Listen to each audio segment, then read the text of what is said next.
Os vistas estão cansados. Então, obrigado por vocês terem considerado esse pedaço. Ah, você tem Boa. especialização hoje? Tô fazendo especialização em terapia cognitivo-comportamental Ah, que legal! Caraca. Onde? no CTC Veda. Ah, pô, uma galera dos meus amigos acabou de sair na última turma. Ah, que legal. Eles gostaram? Gostaram bastante. E até porque tá rolando bastante essa coisa da. Você já deve ter visto alguém falando da psicologia baseada em evidência. O pessoal tá pegando mais pesado lá agora. Sim, sim, sim.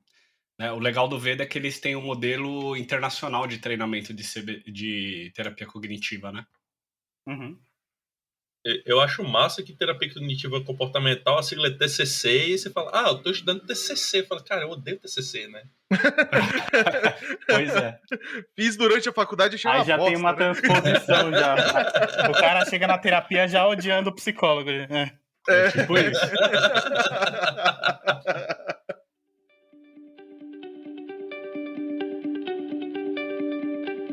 Bom, esse é mais um episódio da nossa Branch, onde falamos de curiosidades, ciências, pesquisa, entretenimento e qualquer coisa que também, de alguma maneira, pode ter gente cansada lá.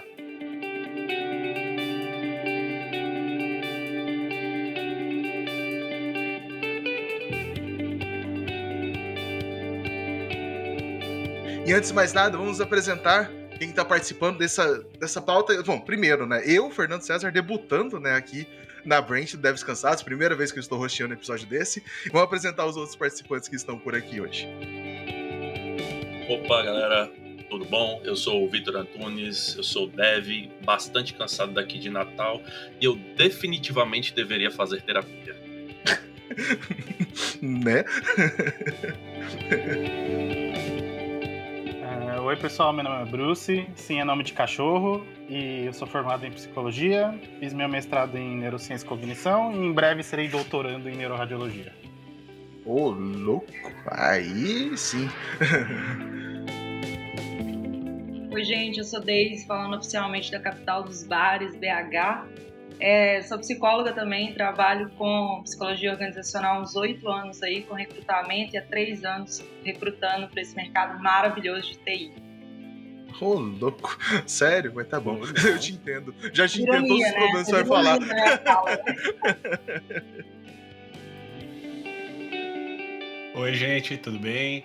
Eu sou o Rafael, eu também me formei em psicologia, fiz a especialização em análise do comportamento, que é uma das abordagens, e agora estou fazendo uma nova especialização em terapia cognitivo-comportamental pelo CTC Veda. Caraca, ok. E de Curitiba, eu sou o Fernando César, como eu disse, debutando aqui no host do Branch. E vamos lá. Rapaz, só ouvindo o currículo desse povo vou ter que fazer terapia para tratar minha síndrome de impostor. Bem isso. E para quem ainda está em dúvida, hoje a gente está aqui para falar da profissão psicólogo, assim, da psicologia de maneira geral, né? Como isso está no nosso dia a dia, como isso deveria nos afetar, como isso deveria fazer parte mesmo, né, da nossa vida. E a primeira pergunta que eu tenho aqui, né, pra gente, né, onde que o psicólogo, na verdade, o que é o psicólogo, eu acho que é mais difícil dizer. Mas onde que ele começa atuando, o que que ele faz, né? Vamos começar por aí.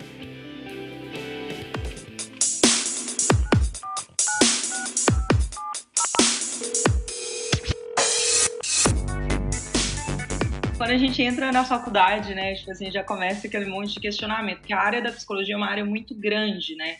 E eu, basicamente, escolhi, né, vamos dizer, o patinho feio da psicologia, né, que ninguém quer fazer RH, ninguém quer ir para a área organizacional no início, e já sempre foi, né, um desejo meu desde o início, né, de faculdade. Mas são né, realmente ali muitas opções, a gente pode ir para a clínica, você pode trabalhar mais na parte social, tem especificamente, né, o próprio área organizacional que cresceu muito nos últimos anos, recrutamento e seleção, né, que está muito em alta hoje, RH, outros departamentos, e é realmente uma série ali de opções, né? Acho que é o nosso primeiro desafio escolher para onde ir, né?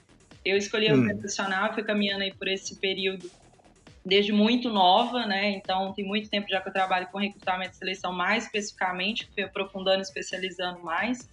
mas eu imagino que deve ter gente aqui de clínica também, né? A gente tá falando de terapia cognitiva comportamental, então se vocês quiserem trazer um pouquinho do cenário de vocês também. Essas outras áreas todas, o que mais tem, né? O Bruce já contou a história dele já em alguns episódios nossos aí, né? A gente já chorou muito sobre isso, né? Porque eu sou da formação na faculdade, eu fui pro eixo da clínica, né? Então, tipo, na minha faculdade eu tinha opção de escolher se eu ia fazer o último ano todo em organizacional, né? Que nem a Daisy hoje trabalha, ou ir pra parte clínica. E aí eu fiz o aprimoramento, né? Vamos chamar dessa forma, na clínica. Mas agora eu tô dentro da pesquisa e na clínica ao mesmo tempo. Então, tipo, o meu foco é estudar como esses seres humanos estranhos que estão por aí funcionam. Caraca, Ou seja, trabalheira, hein, bicho? Exato. A área de Por isso que pesquisa precisa ampla, né? de estudar, entendeu? Porque se... E o Rafael tá em que área, Rafael? Eu também tô na área clínica, né? Assim como o Bruce, eu escolhi essa direção na psicologia, né? E veja, aí a gente tem uma questão que é muito interessante, que foi a Daisy que colocou, né? Que a psicologia, ela tem diversos campos, né, de atuação, como ela colocou, tem a gestão, né, do RH, tem psicologia esportiva, clínica, escolar, por aí vai, né? E isso também tem como origem o próprio desafio da própria disciplina de psicologia, né? E aí eu me recorro muito ao William James, que foi um dos psicólogos aí bastante proeminentes no desenvolvimento da área, né? Que ele fala assim que a própria psicologia é uma área difícil de se definir, né? Porque ela tem um campo de abrangência e intersecção com diversas outras áreas do conhecimento. Então, isso também abre espaço para os psicólogos irem até talvez criando novos campos de atuação, né? Pô, isso daí é legal, assim, qual que é o campo mais... Vamos usar uma palavra assim, qual que é o campo mais exótico que vocês têm conhecimento de ter visto uma atuação de um psicólogo mesmo? Assim, algo mais diferente. Indo, né, também para uma linha mais complexa, né, tipo, tem a atuação dentro de presídios, por exemplo, né? É um ambiente pesado, né? Já vi pessoal alguns comentários sobre isso. Mas o que tem de mais exótico que realmente é diferente? A gente não imaginaria que caberia um psicólogo naquele campo. Vocês têm alguma... Exótico? É que essa palavra é muito específica. Ô, Fernando, isso foi muito específico, cara. Tá tudo bem. Você quer conversar sobre isso, cara? Então... Não. É que, cara, é que quando a gente pensa no básico, a gente fala, pô, ok, cara, qualquer lugar deveria ter um psicólogo. Essa é a minha definição. Pô, não, mas... cara, sei lá, todo lugar poderia ter um. Mas mesmo isso que você tá brincando, eu acho que é válido, porque assim, vamos usar exótico mesmo. Por exemplo, tem uma linha da psicologia que é estudar só a interação de animais domésticos, por exemplo, com seres humanos, cachorro, gato, coisa do tipo. E como o nosso comportamento modula o comportamento desses animais, entendeu? Pô, então acho que exótico seria estudar animais selvagens interagindo com Você já viu os animais que as pessoas têm em casa agora? É furão, é cobra, é tipo... Os caras querem ter... Talvez esteja na linha, tá certo. Vai, furão é mó bonitinho. Lá, ó. Meu, falando em coisa exótica assim, vocês me lembraram de uma coisa. Outro dia um amigo tava comentando que ele gosta de ver Instagram sobre capivara, cara. Eu sigo vários. Você segue, Bruce? Olha, coincidentemente você é meu amigo, mas não era de você que eu tava pensando, que eu não sabia até agora. Não, tá tudo bem, Rafa, eu autorizo falar disso aqui. Então fechou. Por que especificamente capivara, né? Inclusive, saindo desse episódio, eu vou seguir Instagrams de capivaras. Tem páginas no Facebook sensacionais. Capivarinhas, assim, são muito boas. Ok, tem aí. Exato, o Bruce tem muita área de pesquisa mesmo, né? Maluco tem tudo quanto é lugar. Esses seres humanos que populam por aqui, né? Quando o Lattes voltar, o cara vai colocar pesquisa o quê? Já voltou, parceirinho. Atualizei hoje. Ó. Top. Olha, atualizado. É, mas Voltando um pouco para o nosso assunto aqui, um assunto que também não estava na pauta, que a psicologia também é muito interessante, que vocês têm realmente áreas muito distintas dentro da atuação de vocês, tem um leque muito grande. E eu e o Fernando, a gente sabe como que é isso, né, Fernando? O Fernando já foi dev, o Fernando agora hoje é agilista, eu já fui sysadmin, hoje eu sou dev, então a gente também sabe como é isso, trabalhar em uma área onde você, por exemplo, sai de uma faculdade, sai de um curso técnico, você tem um leque muito gigante à sua disposição.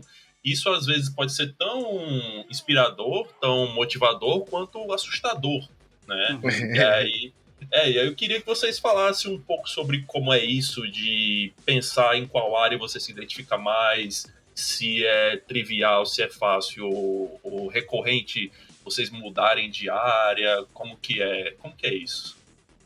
Você quer falar da sua experiência, Rafa? Porque eu sei que você mudou de área, tipo, de um pedaço pro outro, assim. Posso comentar sim. A psicologia, ela entrou na minha vida assim como uma segunda graduação, né?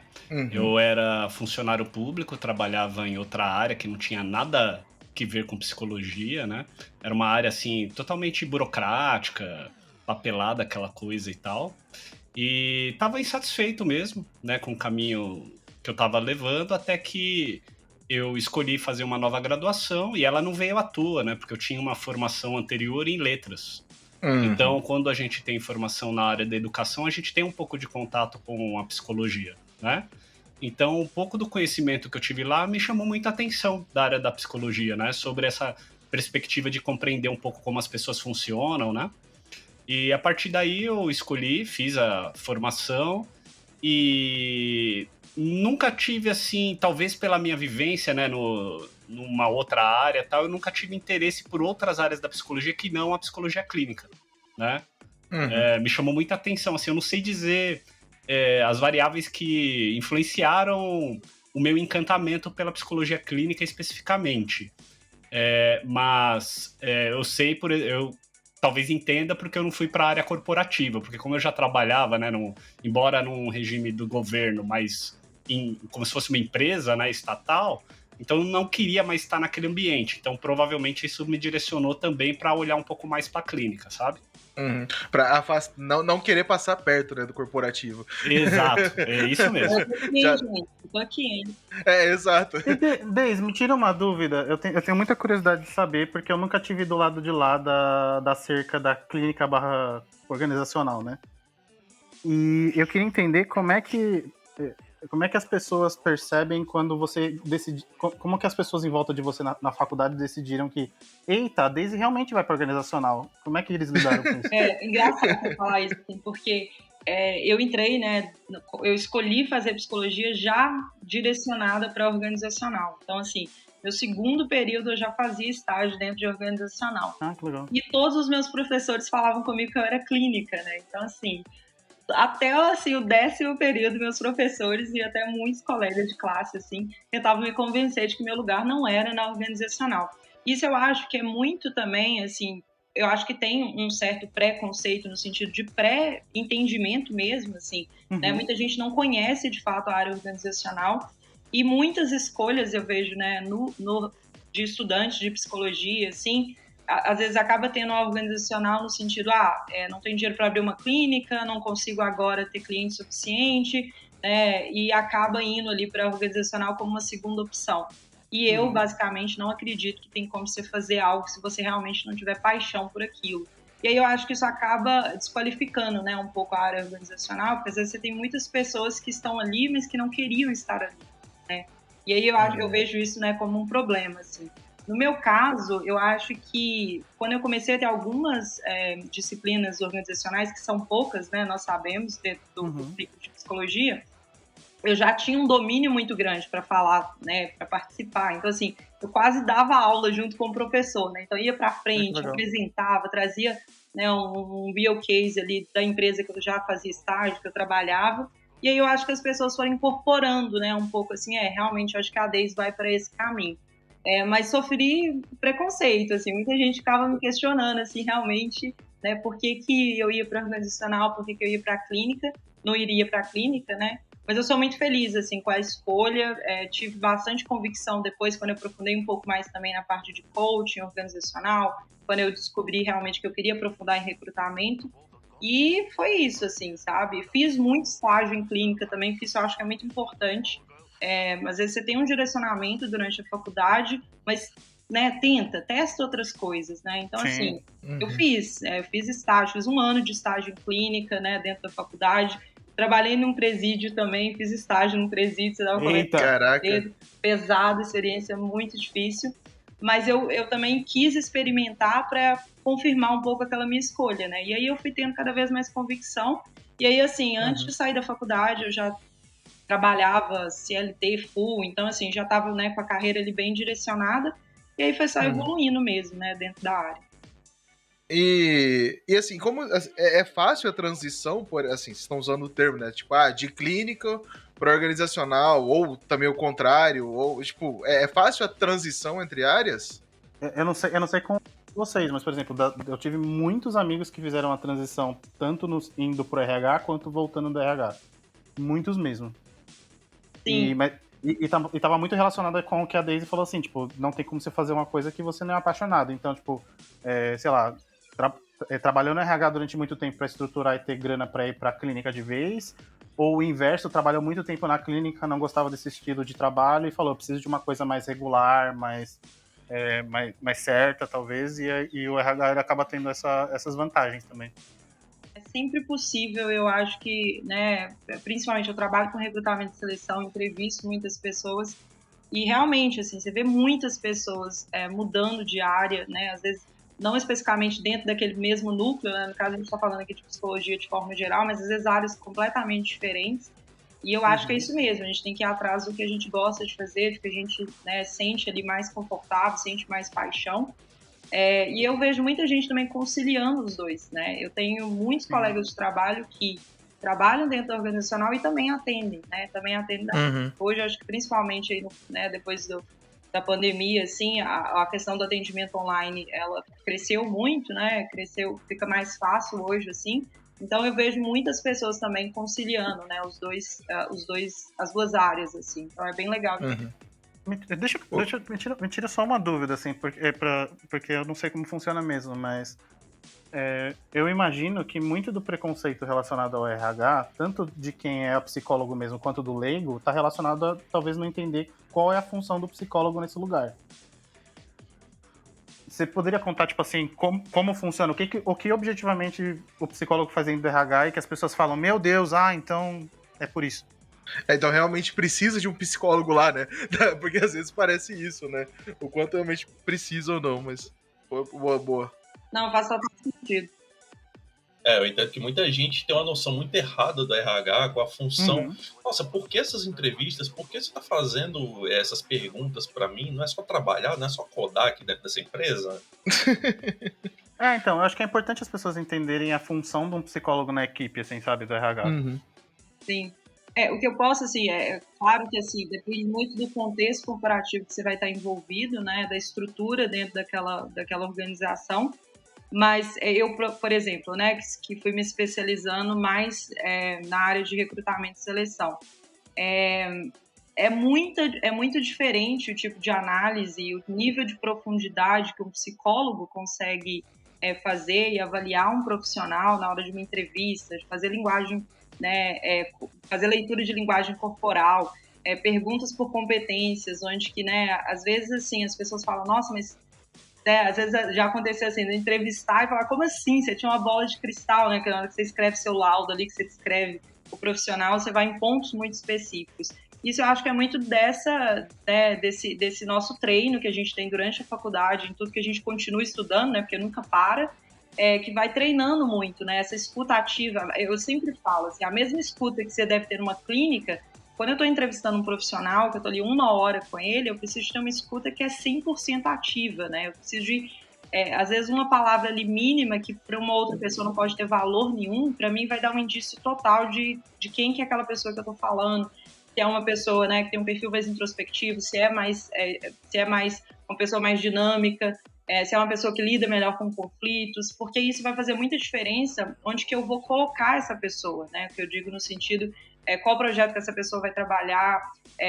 Às vezes não é nem muito dizer assim, está aprovado ou reprovado, às vezes é direcionar essa pessoa para um local certo, para um departamento certo dentro da empresa, que ela vai ser mais feliz, que ela vai ter um time que comunica melhor com ela, né? E às vezes acontece muito isso, assim, a gente fala assim, essa pessoa aqui não daria para esse projeto, mas dá para o projeto Y, mas dá para o departamento Z, né? Então, essa identificação, obviamente, ela vai, assertiva ali no início, ela vai trazer muito ganho para a empresa, né? Porque você tem talentos melhores qualificados em departamentos, né, mais assertivos, e aí tá todo mundo mais feliz, né? E aí a gente não tem muito problema de attrition, que, por exemplo, é um grande problema hoje, principalmente na área de TI, né? No mercado de TI.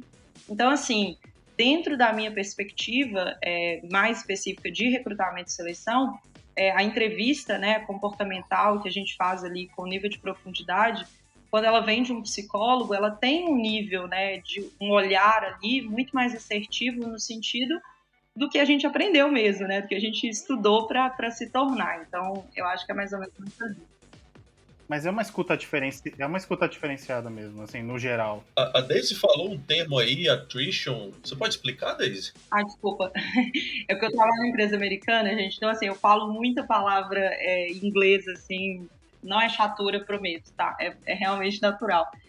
O attrition, né, basicamente, assim, a diferença, né, do número de pessoas que está saindo da sua empresa e do número que está entrando.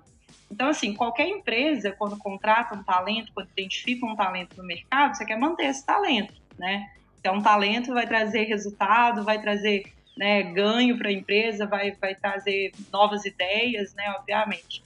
E aí, um dos grandes problemas que a gente tem no mercado de TI é que as pessoas não criam, né, raízes muito facilmente. Então, tem muita mudança, né, às vezes. E aí a gente tem, por exemplo, hoje uma média de attrition, né, que a gente fala desse time, né? Quanto tempo que as pessoas ficam na empresa. É tipo rotatividade? Oi? É tipo rotatividade? Não sei se eu entendi direito. Tipo rotatividade, só que é tipo o índice mesmo, né, o índice do número mesmo de pessoas que estão saindo e entrando, né, na empresa. Então, assim, você... É tipo uma razão, né? Sim. Quantos que entra e quantos saem. Isso. E o tempo também que essas pessoas estão ficando, né? Porque recrutar é caro, gente, assim, é muito caro. Então, você faz todo um investimento, né, na hora de trazer um talento que você identifica no mercado. Poxa, se ele fica 2 meses na empresa, é ruim, né? Aí a gente volta lá e fala, o recrutamento não foi assertivo, né? Então, manter esse attrition, se você consegue identificar melhor, né, para onde você está direcionando esse profissional, aí que entra muito essa atuação do psicólogo, tem muitos ganhos, né, posteriores para a empresa, né, para a organização de uma forma geral. E é um tipo de análise que você vai fazer ali. Você falou que você tem 1 hora de entrevista com a pessoa que vai ter, possivelmente, consequências muito grandes, né? Vai afetar projetos inteiros, vai afetar equipes inteiras, né? Então, você acaba que tem pouco tempo para tomar uma decisão importante, né, na vida profissional dessa pessoa. Por isso que eu disse da escutativa, né, que você tem que estar ali muito 100%, né, realmente escutando cada detalhe, né, do que aquele profissional está trazendo, sabe? Porque qualquer detalhe faz muita diferença, assim. E acho que às vezes para as pessoas que não fazem isso, né, assim, até outros psicólogos, pode ser assim, um pouco assim, mas faz diferença mesmo, né? Assim, mas faz, né? Faz diferença. Faz muito. E o attrition de devs é grande, né? Mas o attrition de profissionais de RH, de pessoas psicólogas, como que é? Olha, eu diria que um tempo atrás não era tão alto assim. Você tinha muito mais profissionais disponíveis no mercado, muito por causa daquilo que a gente falou, né? Às vezes a galera prefere ir para o RH primeiro para juntar dinheiro, né, para depois abrir uma clínica, tem ali meio que uma passagem temporária, né, vamos dizer assim, no RH. Só que com o aquecimento, né, da área de TI também, entendeu-se cada vez mais da importância de ter bons profissionais de RH, justamente para tentar diminuir esses problemas de attrition, né, identificação cultural, de assertividade de entrevista, de perfil. Então, aqueceu muito, né, essa área também. Então, assim, hoje, é difícil, assim, encontrar profissionais bem qualificados no mercado. Isso é uma crítica pessoal minha, que eu acho que vem muito disso, porque muitos psicólogos não veem, né, essa competitividade da área organizacional e tem isso ali muito como uma opção secundária. E aí, obviamente, você acaba tendo menos profissionais qualificados, né, no mercado. Então, hoje, diria que a partir de 2020 aí se tornou uma área com attrition muito alto também. Uhum. Mas eu acho que o psicólogo, no geral, ele virou um profissional cobiçado no mercado em 2020 e 2021 como um todo, né? Tipo, em todos os níveis. É verdade, do lado contrário também, né? Nem só o RH, né? Vamos dizer assim, né? Não, você tá comprando um pãozinho, a pessoa pergunta o que você faz, você fala, eu sou psicólogo. A pessoa já senta do seu lado e fala, deixa eu te pagar um pingado, vamos trocar uma ideia.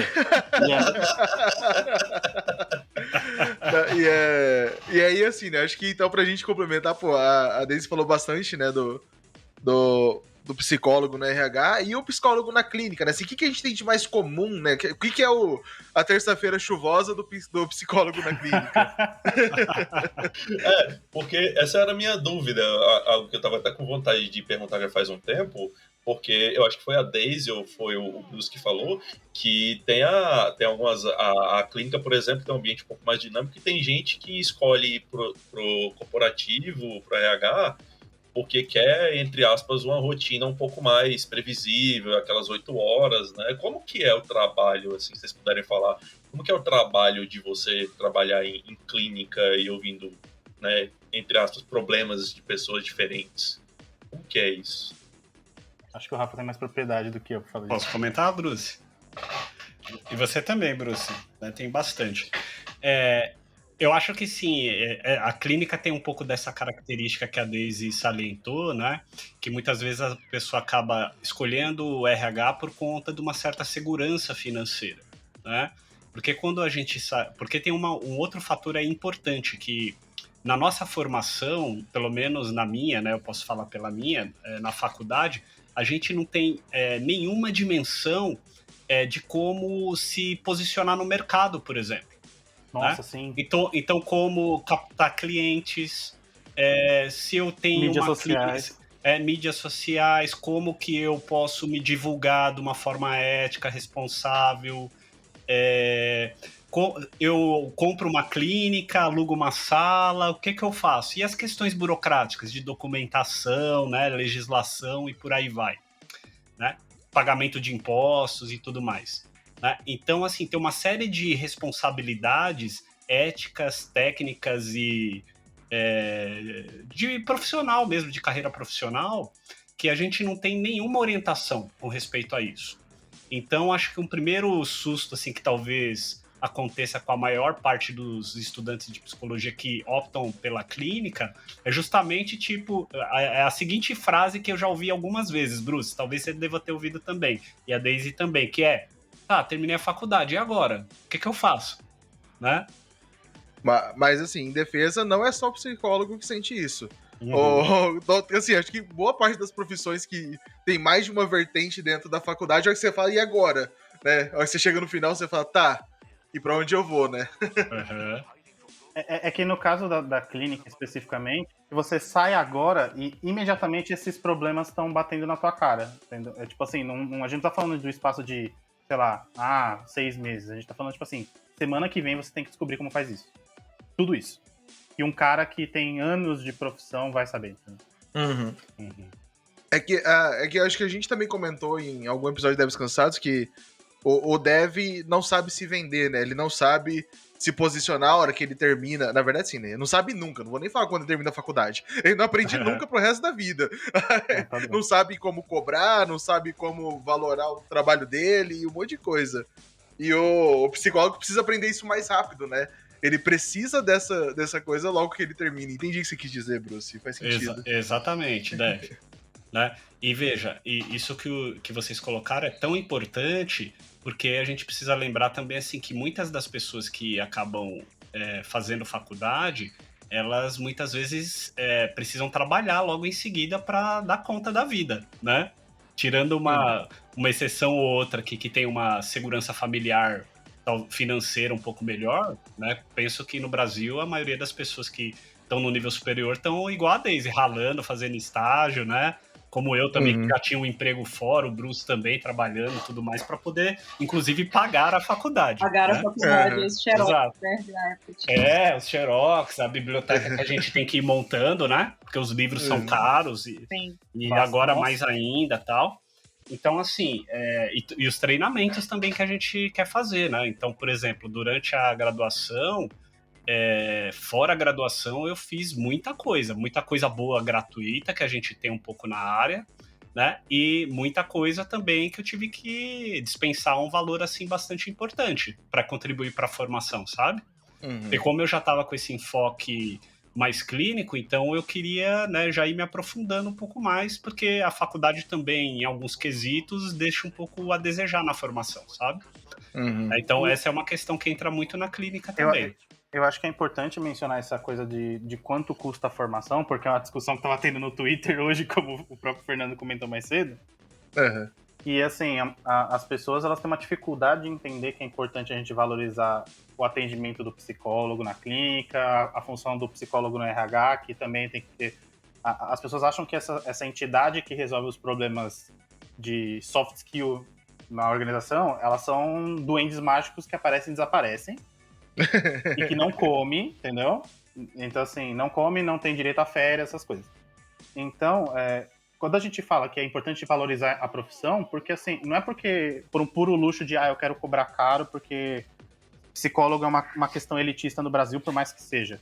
Mas porque, cara, por exemplo, se eu for pegar um caso clínico específico, eu tenho que comprar um livro para entender. Eu tenho que fazer um treinamento específico para entender aquele tipo de transtorno. Ou, eu tenho que entender por que o meu rotativo da empresa funciona assim. Qual que é a melhor estratégia de recrutamento para uma empresa? Eu preciso pagar a supervisão, né, Bruce?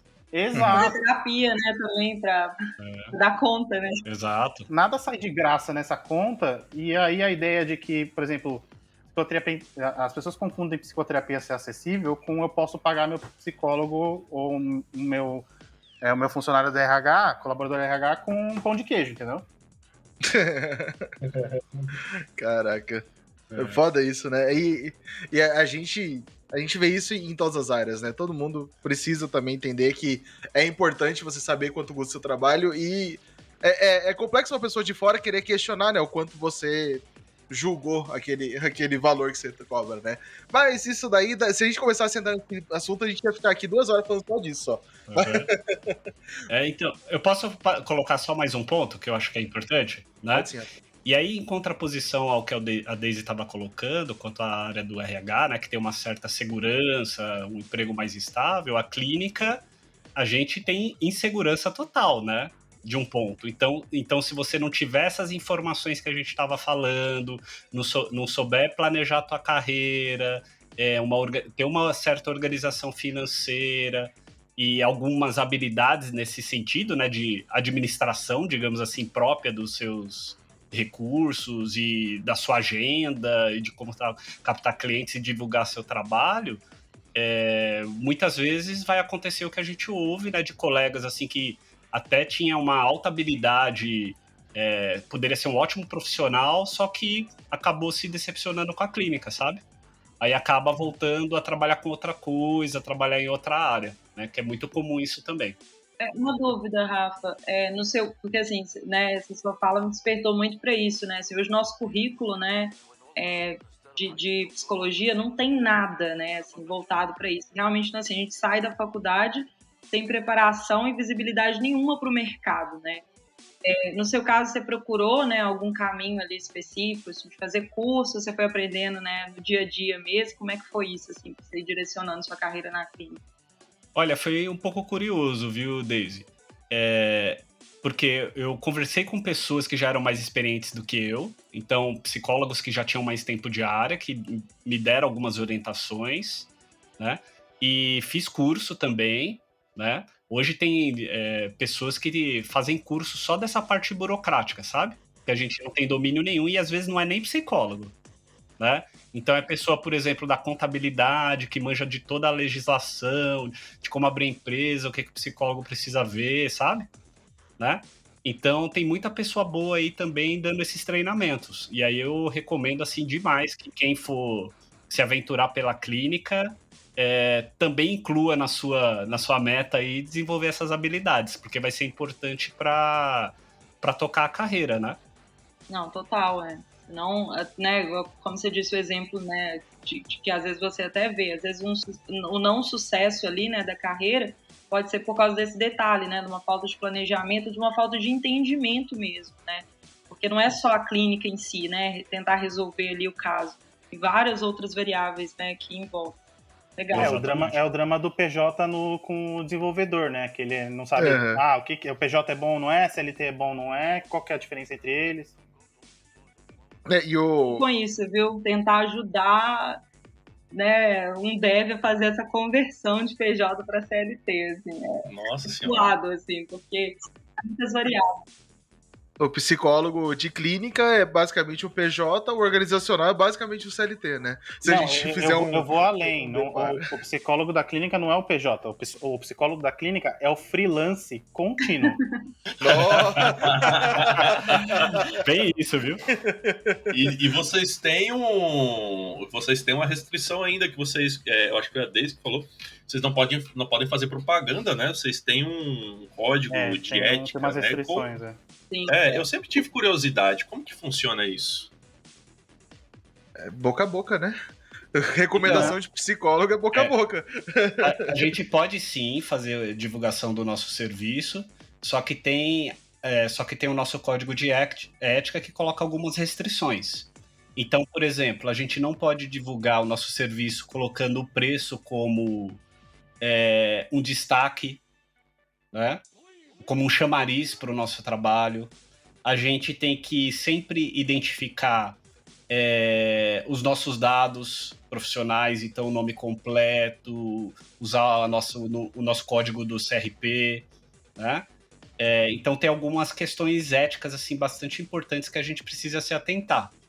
Então a gente pode sim fazer divulgação, só que tem alguns limites éticos, assim, digamos, né? Não pode ser de qualquer jeito. O psicólogo não pode divulgar uma promoção de 2 consultas pelo preço de uma, por exemplo. Exatamente. Ele não pode fazer esse tipo de jamais. coisa. E tem, viu? Infelizmente tem. Vi essa semana. Psicólogo não pode divulgar custo de cura e seus problemas em 14 dias, né? Não pode divulgar o curso de Seja Sênior em 6 meses. Não, porque pelo código de ética, inclusive, se você garantir cura, já tá errado. Exatamente. Caraca, mano, que loucura.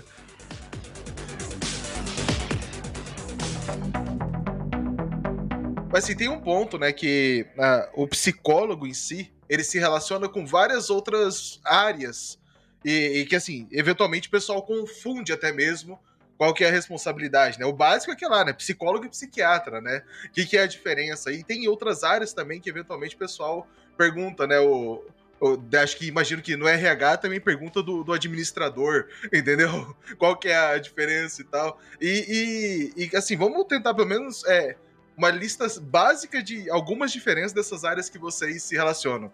Psicólogo e psiquiatra é básico. Um tem CRP, o outro tem CRM, né? Eu acho que isso aí é meio mas meio esse óbvio. é o primeiro pedacinho, mas de certo, Rafael. E aí, exato, desenvolva mais, por favor.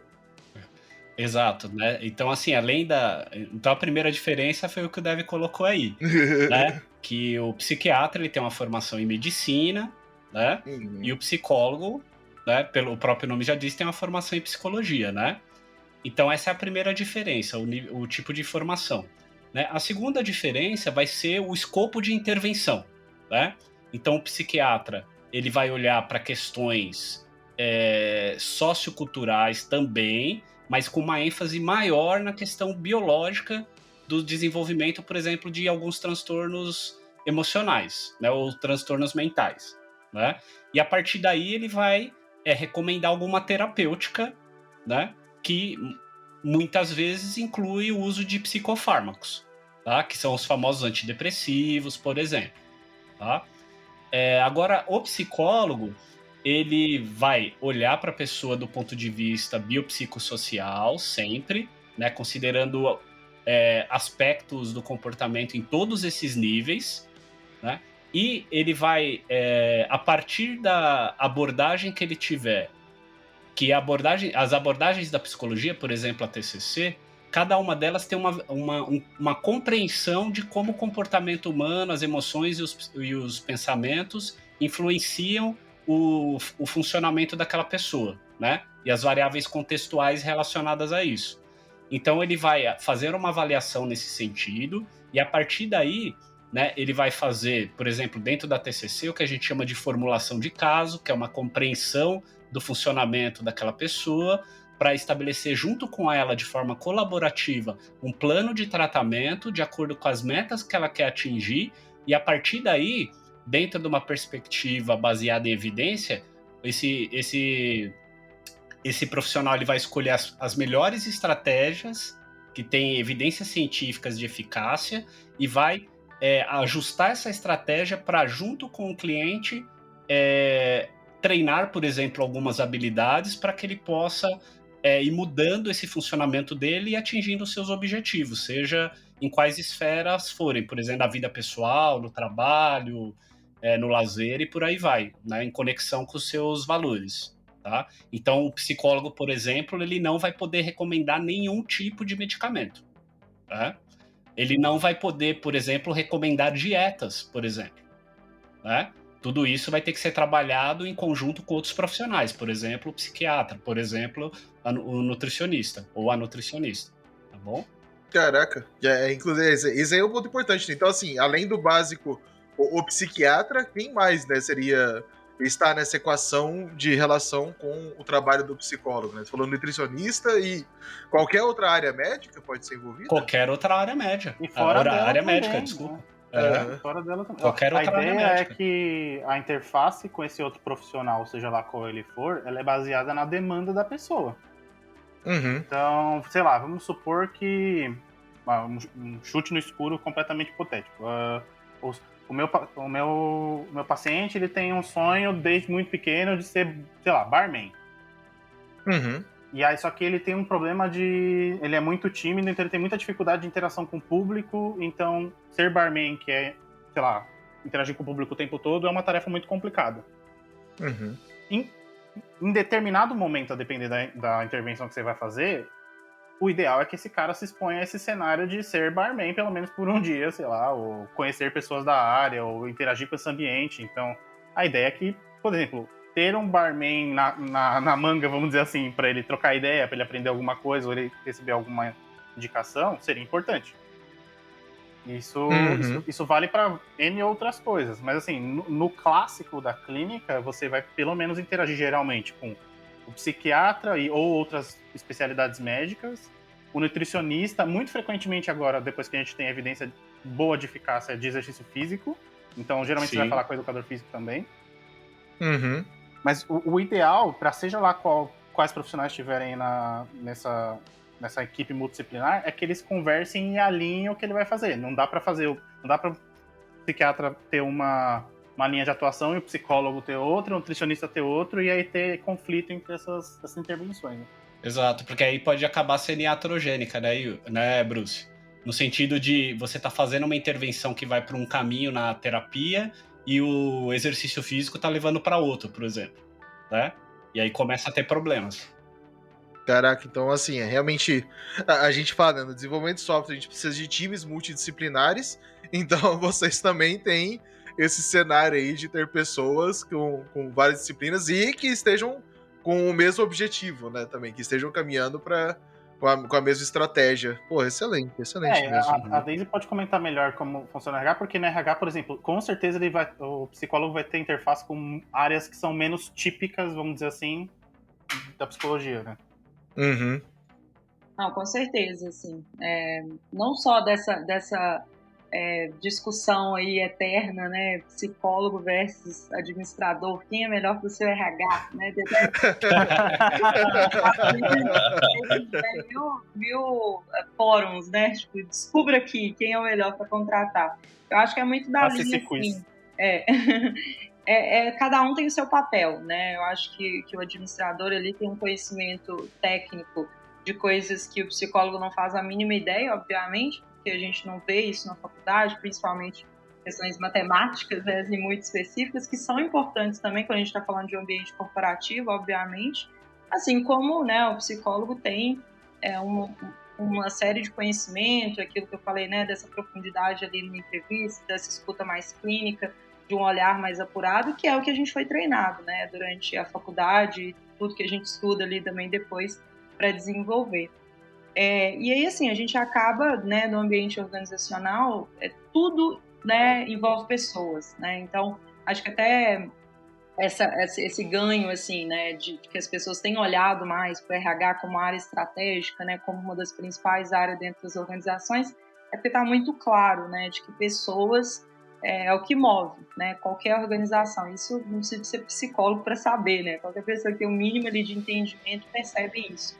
Então acaba, né, eu, por exemplo, hoje, né, dentro da minha atuação, tenho muito contato com o jurídico, né, tenho muito contato com a própria área de delivery, né, que a gente chama técnica, né? Então, você acaba tendo um entendimento ali técnico de algo que não desenvolve, tá, gente? Nem Java, nem nenhuma outra tecnologia. Você acaba conhecendo, Ainda né, bem? um pouco. Ainda bem.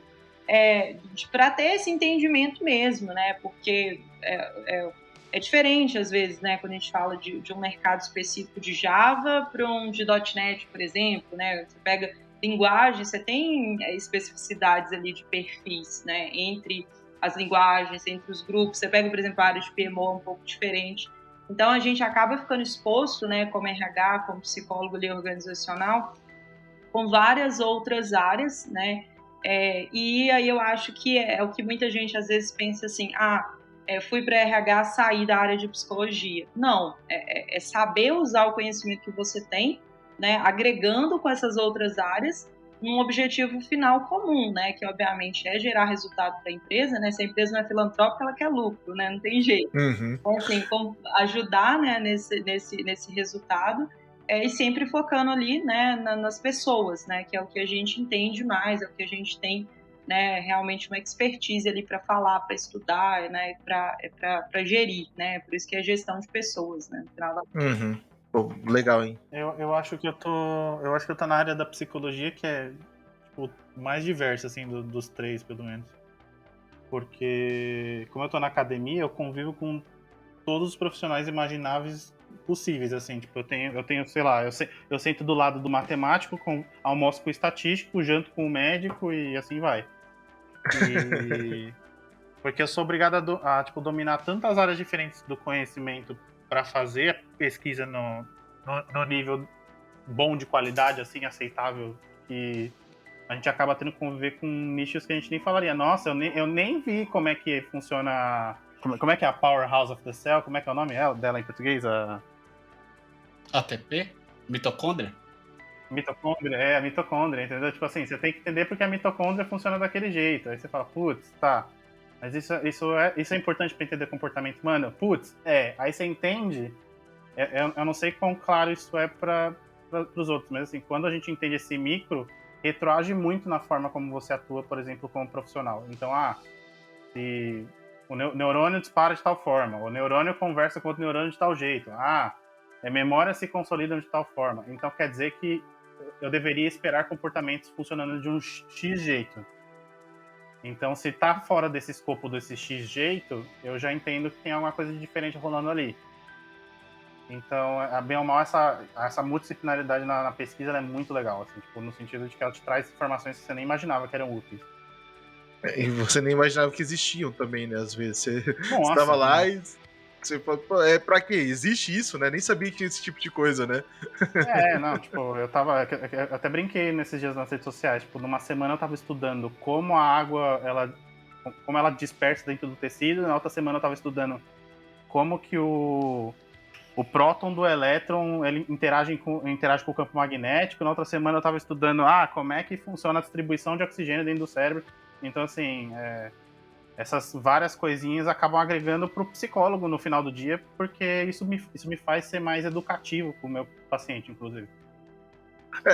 Até essa é uma pergunta que eu tenho, que é quando você está atendendo, né, efetivamente, ou você conversando com ela, acho que não atendendo, porque talvez isso não seja o termo certo, mas você ter conhecimento algum conhecimento no contexto e eventualmente até, né, no trabalho ou na área da pessoa com quem você está interagindo é importante, contribui de alguma maneira para o trabalho de vocês. Total. Daisy, quantos devs você não vê reclamando no Twitter que o RH não sabia recrutar direito e aí por isso ele estava irritado? Olha, mas assim, eu respeito, sabe? Porque eu entendo que realmente tem muito a evoluir, sabe? Mas é isso, assim, eu acho que tem que ter muita abertura também, sabe? Porque você não conhece, assim. Né? Enquanto o Bruce estava falando, eu estava pensando nisso, né? Poxa, você olha assim e fala, nossa, é uma coisa que não tem nada a ver com psicologia. Poxa, tem uma ligação ali, né? Então, ter essa abertura também para aprender coisas novas, elas contribuem dentro das áreas, né, específicas que a gente trabalha. Então, eu acho que é muito nessa linha também. Mas no dia a dia eu uso muito. E isso a gente não tá nem falando de capivara, né? Pois é. Mas se o paciente falar de capivara, você pode falar de capivara, tá autorizado, entendeu? Aí você só segue, você só toca o barco. Aí vai ter até que pesquisar um pouquinho, né, Bruce? Como é que é a capivara É muito comum. É que nem, por exemplo, da mesma forma que a Daisy recebe provavelmente um briefing da vaga, ela vai entender como funciona aquela vaga, qual que é o perfil da gestão e tal, porque ela quer alinhar essas informações, a gente tem que fazer isso com o paciente, com o cliente no dia a dia na clínica. Então, tipo, o cara vem e fala, tipo assim, sei lá, eu sou de tal religião, ou eu tenho tal hobby, ou eu gosto de consumir tal coisa. Você tem que entender daquilo, porque aquela é uma informação importante. E a gente acaba virando especialista em assuntos completamente estranhos. Aleatórios.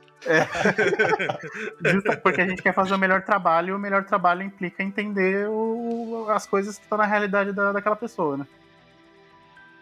Caraca, que louco. Aí você acaba virando especialista não, pelo menos conhecedor de um monte de coisa aleatória, e eventualmente você talvez pode ter alguém que fale de algo que você fala, pô, mas eu não precisava saber disso, né? Talvez aquele fala, eu comentei, como é que foi? Eu comentei com uma paciente esses tempos, ela falou assim, nossa, como é que você sabe isso? Eu falei assim, você não tem ideia de quanto tempo eu passei na internet. Thanks Google, né? Do nada você vai estar no final de semana, eu vou estudar mais um pouco sobre isso. Então, estudar o quê? Nossa, vou estudar sobre basquete. O meu paciente gosta muito de esportes. É muito bizarro, porque assim, tipo, às vezes você... Eu não sei como é que é a experiência do Rafa e da Daisy, mas assim, às vezes você tá só num dia comum, regular, fazendo a sua atividade de lazer, e o insight vem do tipo, nossa, isso aqui ia ser muito importante eu usar pra tal paciente. Nossa, eu vi tal negócio isso. Tomando banho, então, acho que é onde que o meu cérebro tá mais criativo, assim. Sempre vem, eu tenho que sair do banho e anotar correndo, vocês não esqueçam. Por exemplo, eu tenho uma paciente que ela gosta muito, muito, muito, muito de matemática. E eu sempre gostei muito de matemática.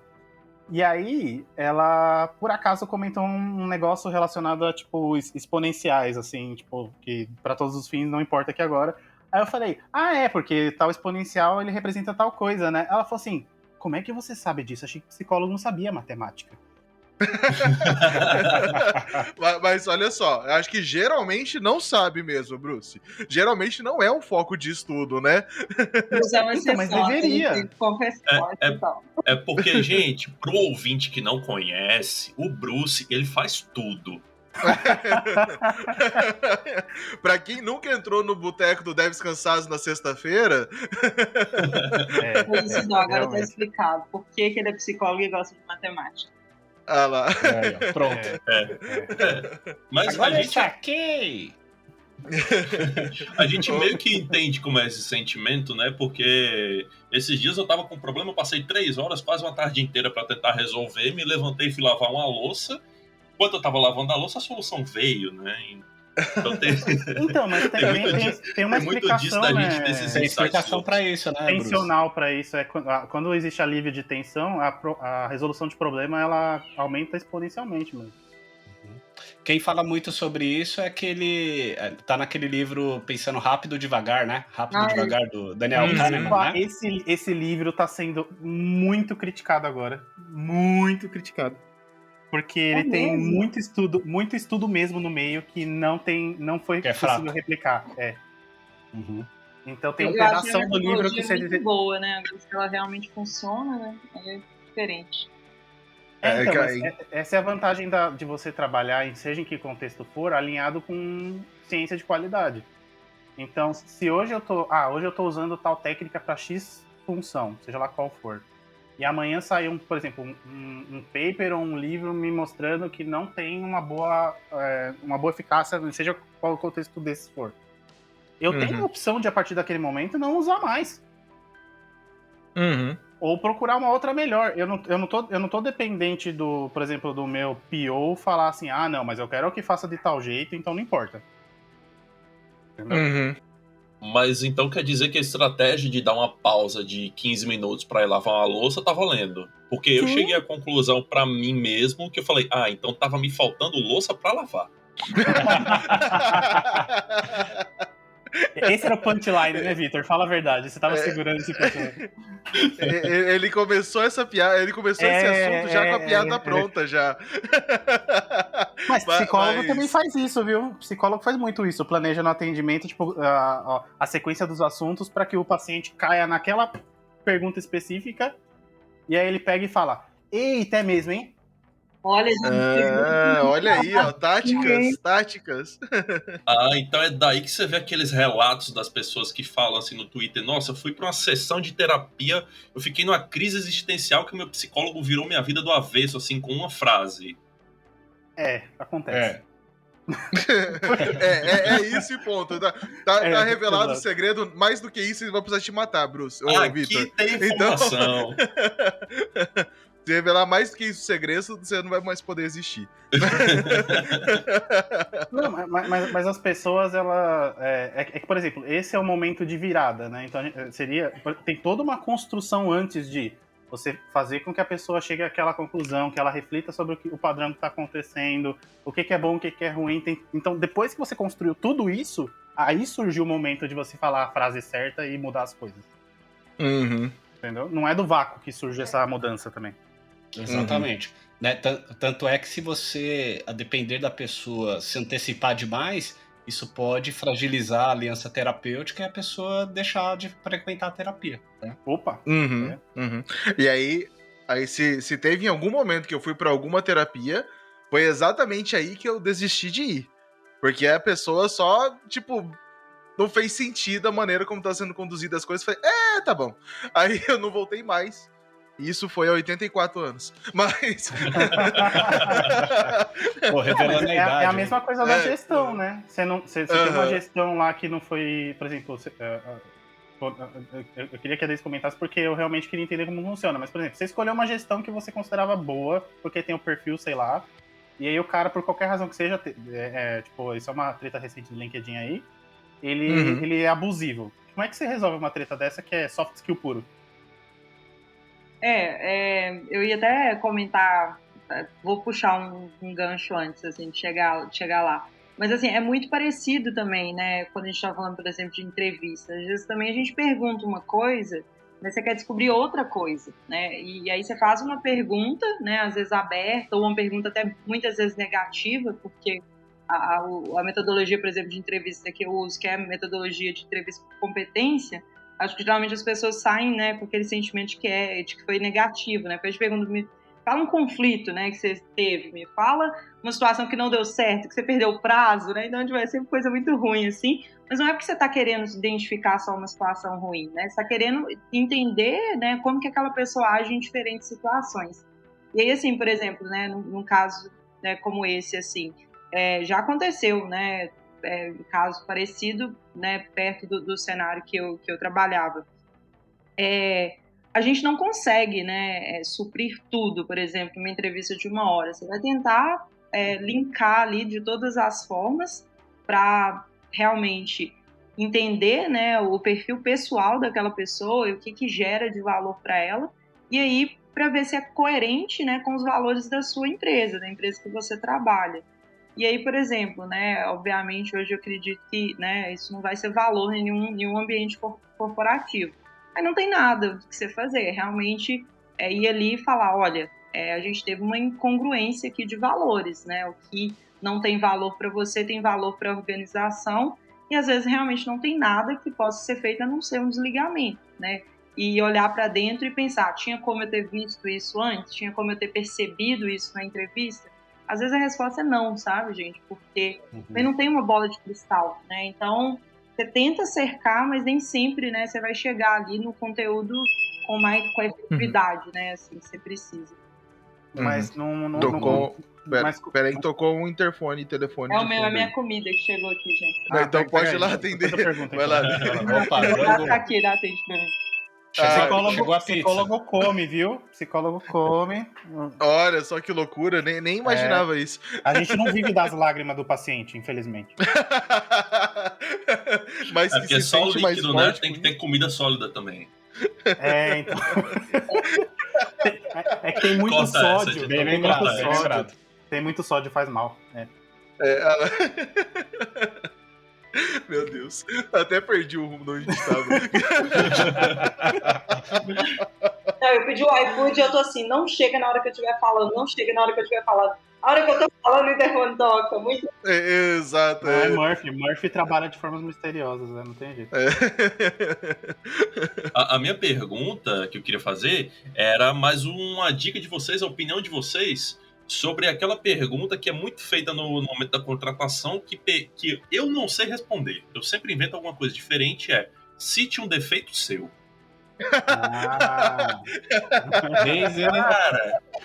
Cara, você quer me ver chorar, você me pergunta isso. Mentiroso, né? Vai começar por aí. Não responda perfeccionismo, porque Não, beleza.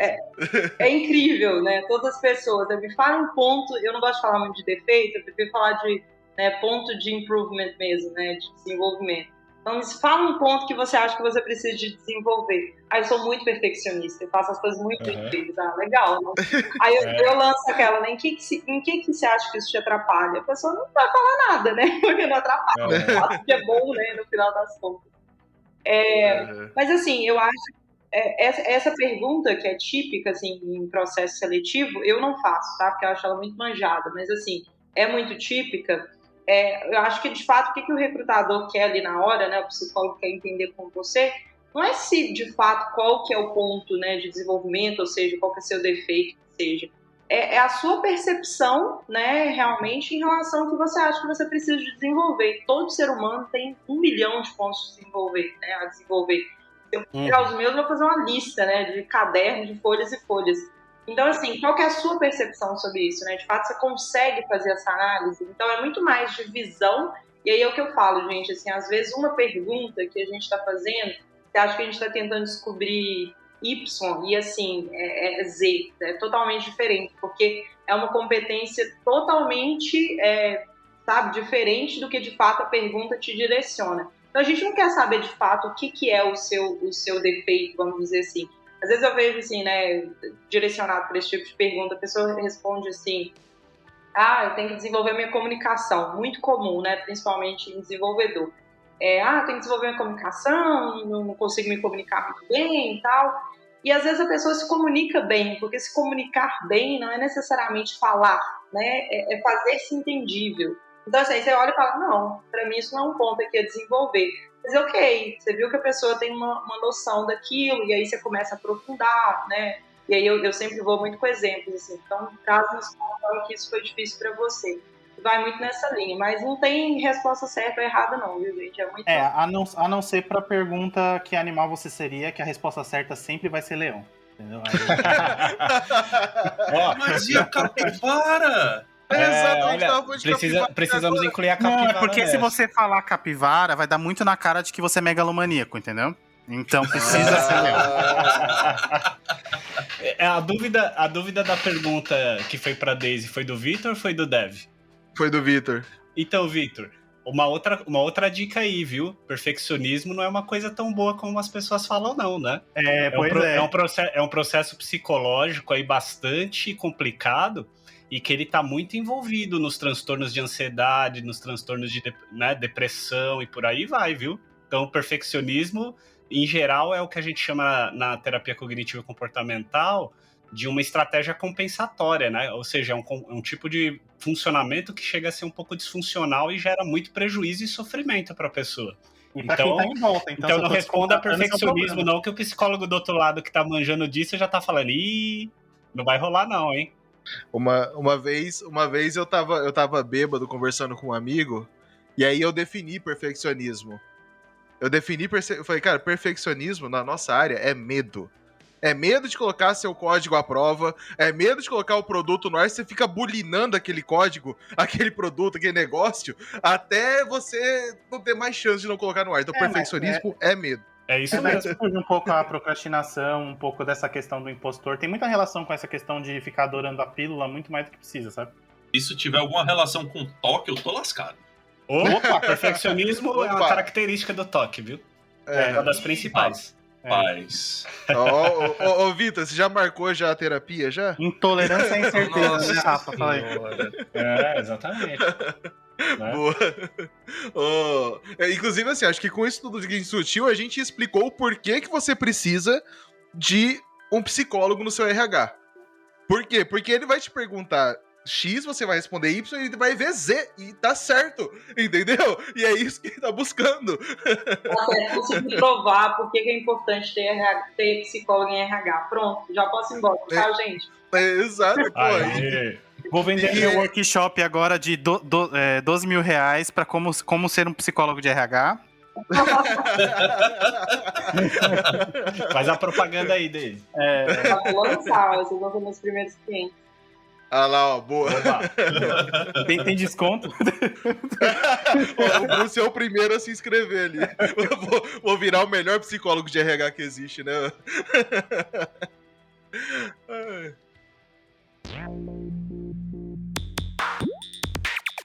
O psicólogo também precisa de psicólogo, né, Bruce? É uma recomendação plausível? Sim. Ela é uma regra? Não. Então, assim, você pode precisar de psicoterapia eventualmente na sua vida, como qualquer pessoa, mas isso não é sinônimo de que você tem que ter um, entendeu? Não, calma aí, vamos só explicar. Eu acredito que todo mundo precisa de um psicólogo. Mas também não acredito que você tem que ter um de estimação, tá ligado? Aquele cara que você, qualquer coisa que precisa da sua vida, você precisa falar com ele. Essa é uma visão minha, entendeu? Mas é lógico, então, eventualmente, você tá naquele momento, você poderia conversar com alguém, né? Trocar uma ideia, pedir uma ajuda. É importante. Será? Será? Né? Não sei. Eu tô aqui pra perguntar, pra aprender. Quer ver, ó, né? Vamos para as evidências, então, dessa afirmação, né? Todo mundo precisa de psicólogo, certo? E psicólogo oferece psicoterapia, tudo bem? Beleza. Por exemplo, uma pessoa que acabou de passar por um evento traumático, né? Evento traumático aí, só para a gente ter uma definição, né, razoável aí para o momento, né? É qualquer evento que coloca a integridade física da pessoa em risco, tá? Por exemplo, um sequestro, tá? Aí a pessoa acabou de passar. E aí chegou no consultório. Você vai fazer psicoterapia com ela? Não, acredito que, na verdade, você vai deixar só ela falar, só porque não tem que você falar, não tem que você fazer nada. Só ouvir, né? Olha, você foi numa sugestão talvez interessante. E você, Bruce? Pelo que eu aprendi, não. Não. Eu senti um tom de pegadinha de cilada do Bino nessa pergunta. Formado em letras, né? Formado em letras é um problema, mas tudo bem. Só ó, as palavras aí, aprendi com a Deise. Eu faço professoral. Uma pergunta e quero outra, né? Investigar Z. Né? Então, veja só. O que acontece? A gente tem no nosso senso comum de que quando a pessoa está passando por uma situação muito difícil, né, como essa, ela precisa falar sobre aquilo, né? Porque falar sobre aquilo produziria alívio, certo? Né? Então, você passou pelo sequestro lá, então fala sobre isso, né? Que isso vai te ajudar a melhorar. Só que não, né? Então a gente já tem dado de pesquisa muito consolidado mostrando que se a pessoa fizer uma terapia padrão nos primeiros 30 a 40 dias após o episódio traumático, isso pode contribuir para que ela desenvolva um transtorno de estresse pós-traumático. Né? Então veja, nesse caso a pessoa não precisa de terapia. Pelo menos nos primeiros 30 dias, percebe? Né?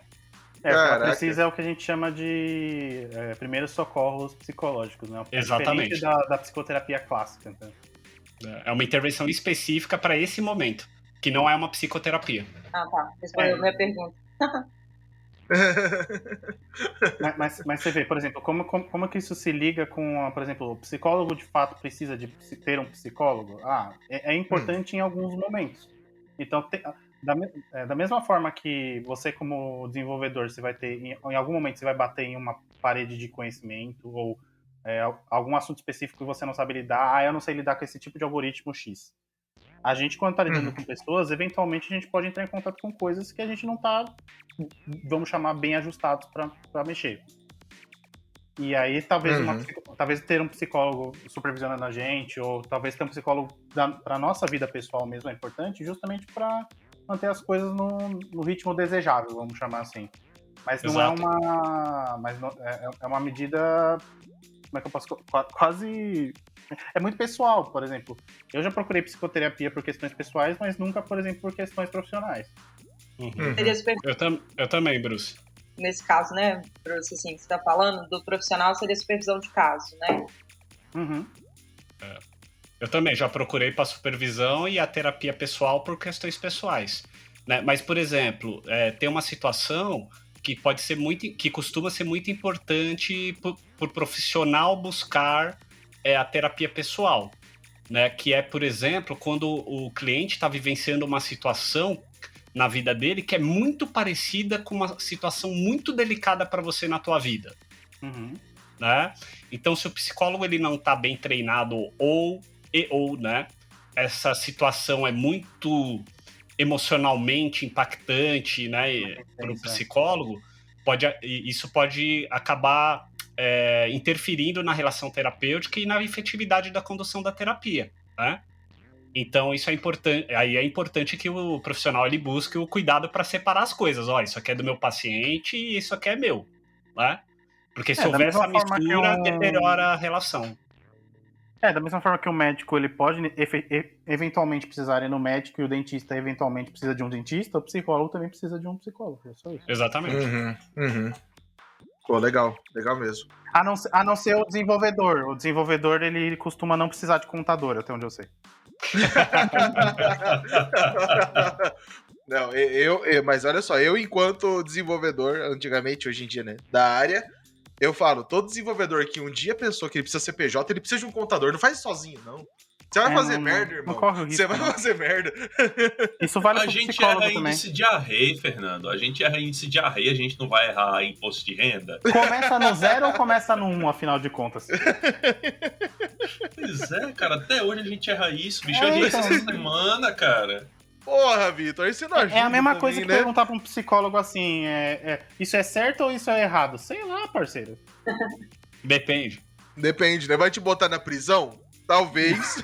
Talvez seja um Não, bom nesses casos não é depende, não. Nesses casos a gente tem que comunicar alguém mesmo, é sério.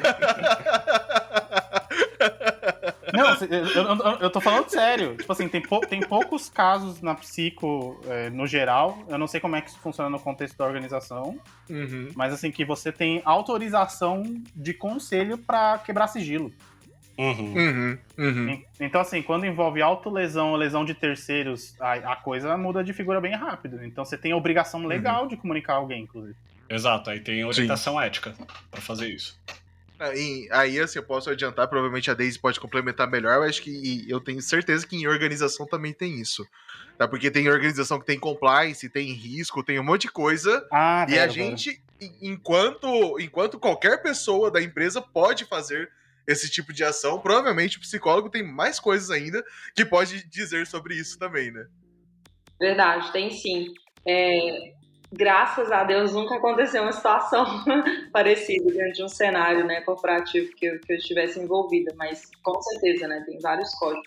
Não só nesse sentido, né, mas tem código de conduta, de ética específico da empresa também, né? Então, por exemplo, na empresa que eu trabalho, a gente tem um código muito forte, né, uma política muito forte que chama Zero Means Zero, né, quando qualquer tipo de preconceito, né, qualquer tipo mínimo, né, de qualquer iniciação, assim mesmo, né, que uma pessoa possa se sentir ofendida, é um problema muito grave, né, pra gente. Então, por exemplo, isso é algo que, né, a gente tem que ter uma atuação ali direta, rápida, né, e assertiva. Então, tem muitos casos assim também.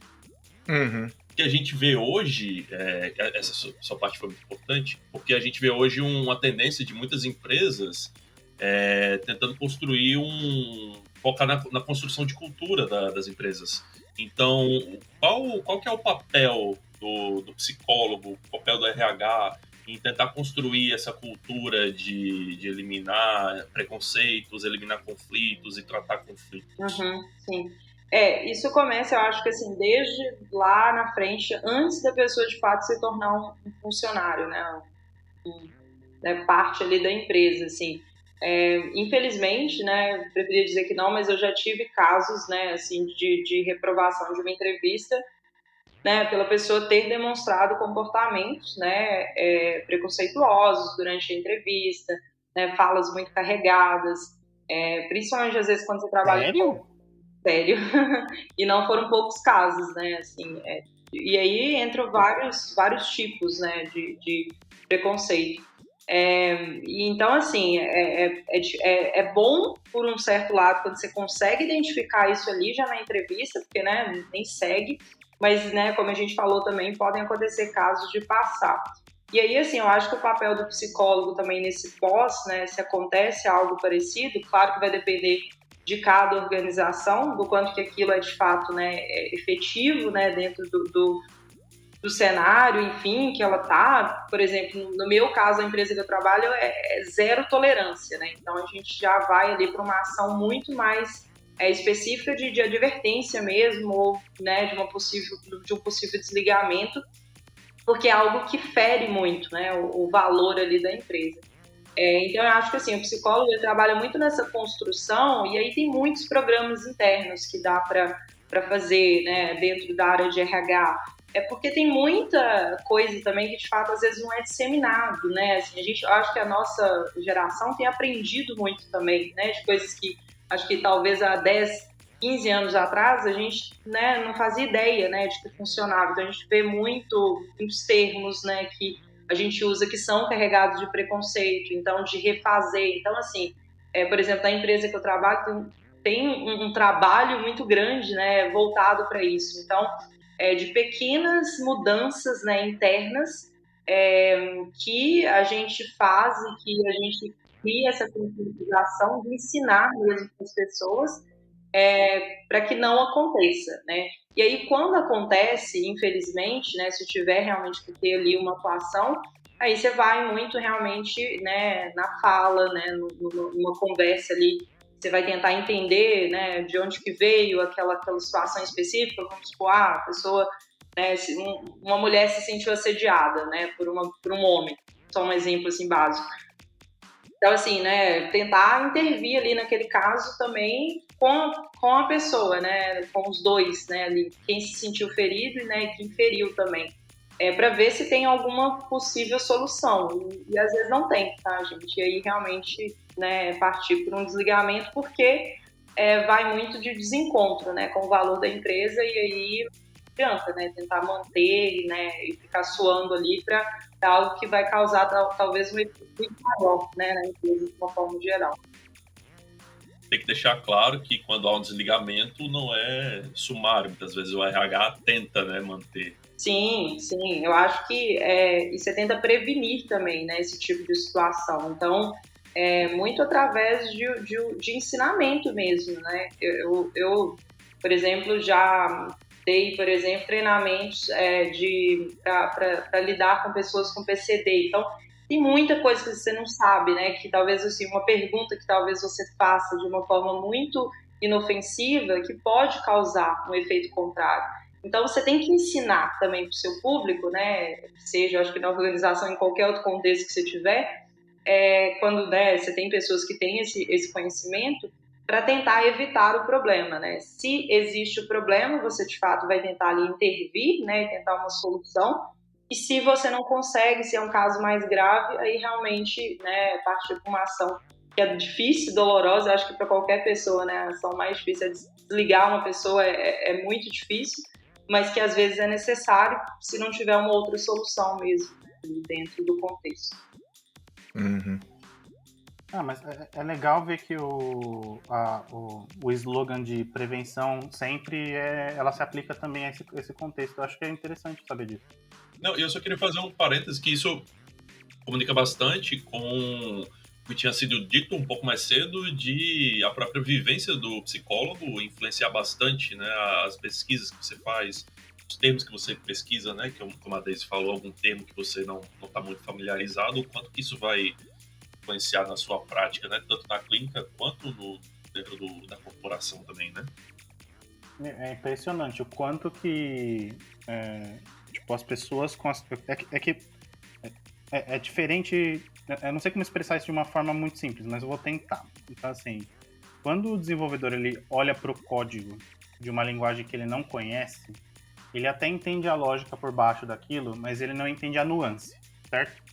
Não sei se eu tô falando bobagem em relação ao desenvolvimento no geral. Não é porque a gente nunca entende o código, não, brincadeira. Desculpa, não, a Amanda tá protegida. Ô, Bruce, os caras não entendem o código que eles escreveram ontem. Não lê documentação, não, eu tô ligado. Não, mas o que eu quero dizer com isso é que, assim, você ter expertise em algo faz com que as coisas fiquem mais fáceis. Você vê mais camadas do problema ou da solução. E no processo você pode aprender mais com o que está acontecendo. Eu sinto que depois que eu fiz a faculdade, a forma como eu interajo com as experiências na minha vida é muito diferente e a velocidade com que eu aprendo com elas também. Então, assim, e isso vale para todos os contextos. Então, tipo assim, isso vale para o contexto onde eu tô, sei lá, conversando com um estranho na rua, para o paciente que eu tô atendendo, para o livro que eu tô lendo, aí o filme que eu tô assistindo na televisão, o que eu percebo, aí, então, assim, tudo vira indiretamente. Todas as informações que eu vou absorvendo no dia a dia acabam sendo catalogadas a favor de usar isso em algum momento, vamos chamar assim. Porque toda informação é útil. Fica aí de dica para quem está se formando, né? É isso aí que eu ia entrar justamente agora, né? Pra gente tentar, né, ir pros finalmente desse episódio. Que vocês que estão na área há algum tempo já, o que a gente tem de dica para quem tá no processo de formação e o que buscar, o que testar, né? A gente, quando fala de dev, para dar exemplo, primeiro a gente fala, testa tudo, cara. Vai ver se você, que realmente você quer ser especialista. Pro psicólogo, isso se aplica um pouco também? Vai para diferentes áreas, faz estágio no que puder, como que é isso daí?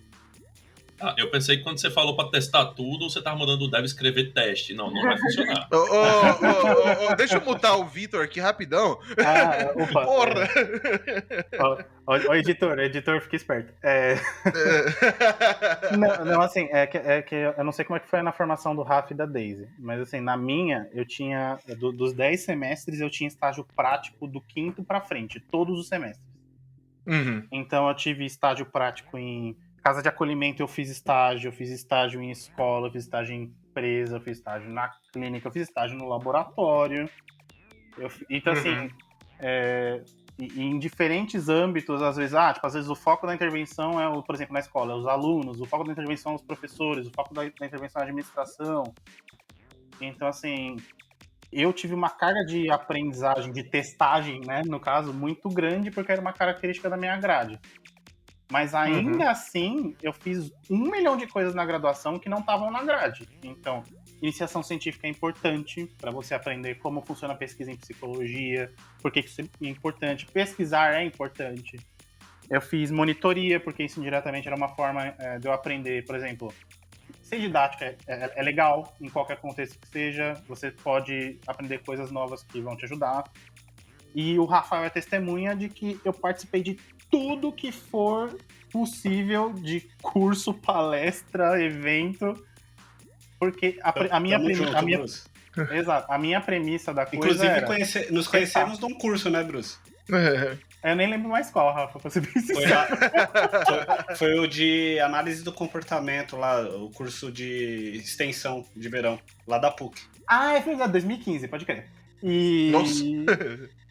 Então, assim, é nessas experiências que você aprende que você tem que valorizar qualquer contexto. Qualquer evento, no sentido tanto do evento, a organização, quanto o evento da vida, ele é uma oportunidade de você entender o que você quer de fato. Uhum. Total. Eu acho, assim, compartilhando um pouquinho da minha experiência, eu acho que, assim, por mais clichê, né, que possa parecer, eu acho que tentar, testar, se você tiver oportunidade também, eu vivi num contexto na faculdade que eu tinha que trabalhar, então eu tinha, né, meu trabalho ali, enfim, trabalhava de telemarketing, assim, porque eu precisava de pagar o aluguel, então aquele era o contexto que tinha. Mas todo o tempo, né, fora disso, assim, que eu pudesse, eu estava fazendo algo, né, então eu fiz muito estágio dia de sábados, eu fiz todos os tipos de cursos também, assim, que eu pude participar, e eu ia entendendo, depois eu, né, consegui entrar na área, e eu acho que, assim, às vezes, você realmente tem, assim, né, por exemplo, no meu caso, que eu tinha já um direcionamento forte para organizacional, eu sabia que eu tinha que ter experiência na área, né, então, assim, eu me propus a ir para um estágio que não tinha remuneração inicial, né, porque eu sabia que eu precisava de experiência, né, eu precisava de vivenciar aquilo. Então, assim, se você tem essa possibilidade, tente, né, teste, e eu acho que também entenda o impacto daquela experiência, né, para você, porque muitas vezes também não adianta você tirar para tudo quanto é lado, mas não ter esse momento de reflexão. Eu lembro para mim, por exemplo, ali no 6º, 7º período, eu fiz um estágio clínico com menores infratores que me marcou muito, no sentido de perceber de que eu realmente não conseguiria ir para a clínica, de realmente não era o meu caminho clínica, né? Eu tinha uma dificuldade muito grande de conseguir separar, eu não dormia à noite, porque eu estava muito preocupada com o que ia acontecer com aquele jovem que eu atendia dentro da clínica, enfim, porque tinha, né, todo um contexto ali de ser um menor infrator, então tinha ameaça, numa época ele estava sofrendo ameaça de vida.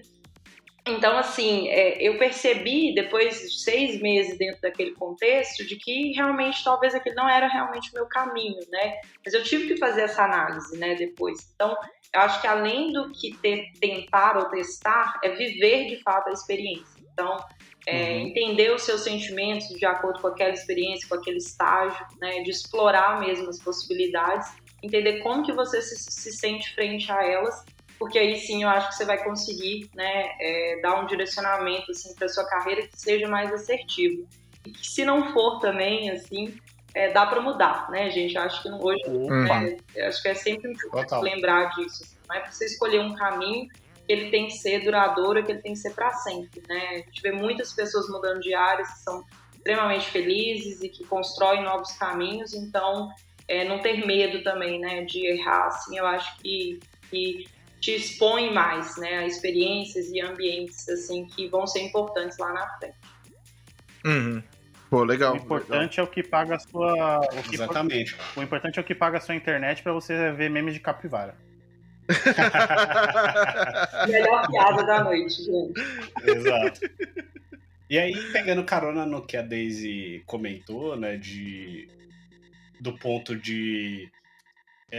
a experiência dela, a experiência que ela passou atuando com pessoas em situação prisional, né, fez com que ela descobrisse que não encararia aquela área, não se conectava com as habilidades dela ou com aquilo que ela imagina de uma carreira e tudo mais. E tá tudo bem, né? Eu acho que isso daí é muito legal, inclusive, porque uma das coisas que eu observo muito, né, acontecer é o psicólogo, por exemplo, acabou de se formar e sai atendendo tudo. Atendo criança, adulto, idoso, etc, etc. Meu, não dá, né? Então, por exemplo, uma coisa que aconteceu comigo, eu já, logo na graduação, quando eu fui experimentando também clínica, tive estágio em hospital psiquiátrico, fiz também escolar tal. Então, eu já fui vendo, escolar não é para mim, né? Acho que aqui não dá para eu exercer meus valores, não é o tipo de atuação que eu quero ter.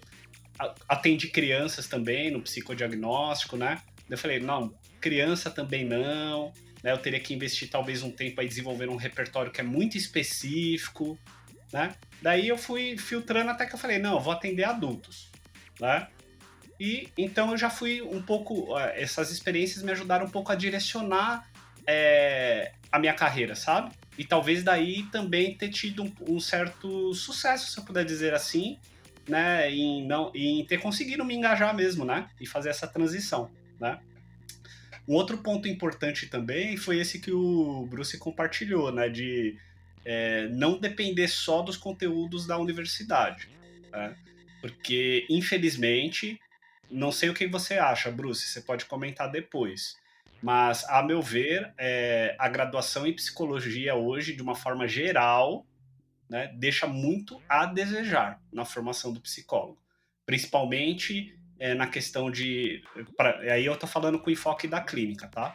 Principalmente no que a gente fala das práticas baseadas em evidência na psicologia, de ainda ter muito tempo investido e estudando alguns tipos de atuação que já não tem muita sustentação empírica, né? Então, assim, é complicado esse pedaço. Você gostaria de comentar, Bruce? Né? Então, eu acho assim que o investimento fora, né, assim, pelo menos na configuração que a gente tem hoje, da formação da graduação, é essencial, assim. Eu acho que, por exemplo, todas as formações, no sentido de formação universitária, elas têm uma grade base. E a grade base da psicologia, ela é alinhada com o que o CFP e o CRP acha que é adequado para o psicólogo saber. E assim, eu vou ser humilde de dizer que se você cumprir a cartilha bonitinho e você ensinar bonitinho o que está na cartilha, você forma o psicólogo médio muito bem. O problema é que tem coisas que o tempo entre o que sai de pesquisa atualizada e o que aparece na grade da graduação, às vezes é uma distância de décadas. Então, assim, essa questão, por exemplo, da psicologia baseada em evidência é um nicho dentro da psicologia que é muito forte. Ou o nicho da psicologia dentro da pesquisa de comportamento é um nicho que é muito forte. E isso vai aparecer na graduação talvez daqui 20 anos. E nesse meio tempo, o cara ele já sai desatualizado porque às vezes ele aprendeu uma técnica que no livro que ele está usando diz que é ouro, mas que hoje já não presta pra mais nada. Exatamente. É que nem você, tipo... É que nem você sair da tecnologia da informação aprendendo uma linguagem que ninguém usa mais, entendeu? Então, tipo, você acaba investindo um tempo útil da formação do cara numa habilidade que não serve pra nada. Uhum.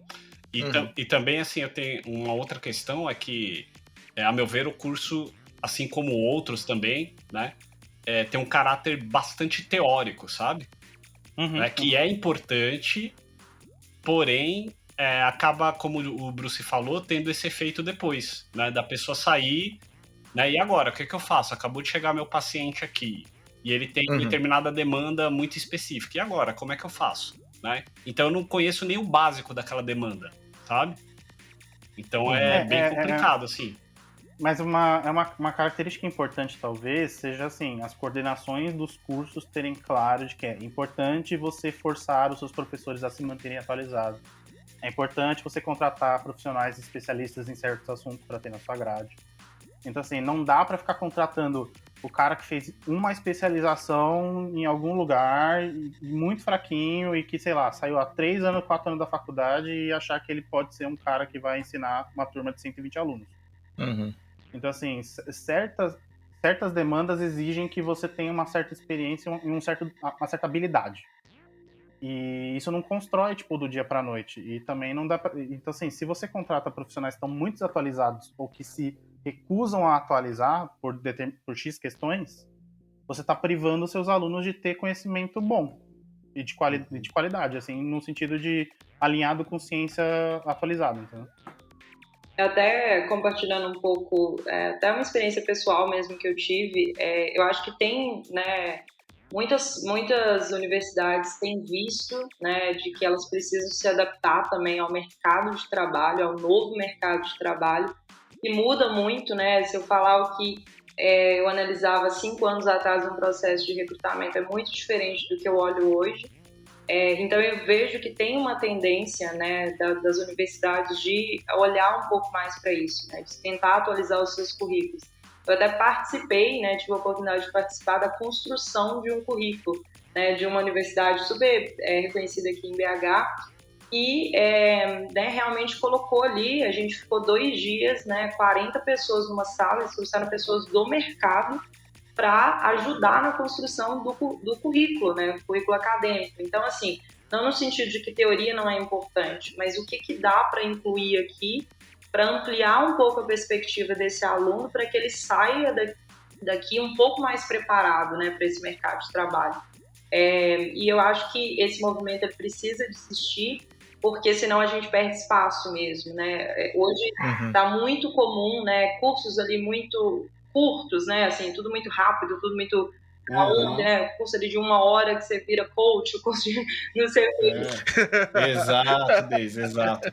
Né? E eu acho que a faculdade tem um valor muito grande, né, os cursos de longo, né, de formação mesmo, que também precisam de trazer um pouco desse cenário de mercado. Então é legal ver que está tendo esse movimento também, né, de adaptação também das grandes universidades e universidades super tradicionais, né, que num cenário diferente, né, no passado jamais olharia para isso, né, e tem se aberto um pouco mais, ao menos ao diálogo, né, de abrir o diálogo, acho que já é um bom começo, né, E daí em cima disso que a Deise foi colocando, né, a gente vê, por exemplo, por conta dessa formação que acaba muitas vezes aumentando a insegurança do profissional que está começando, né, e aí acaba vindo esses cursinhos igual a Deise falou, né.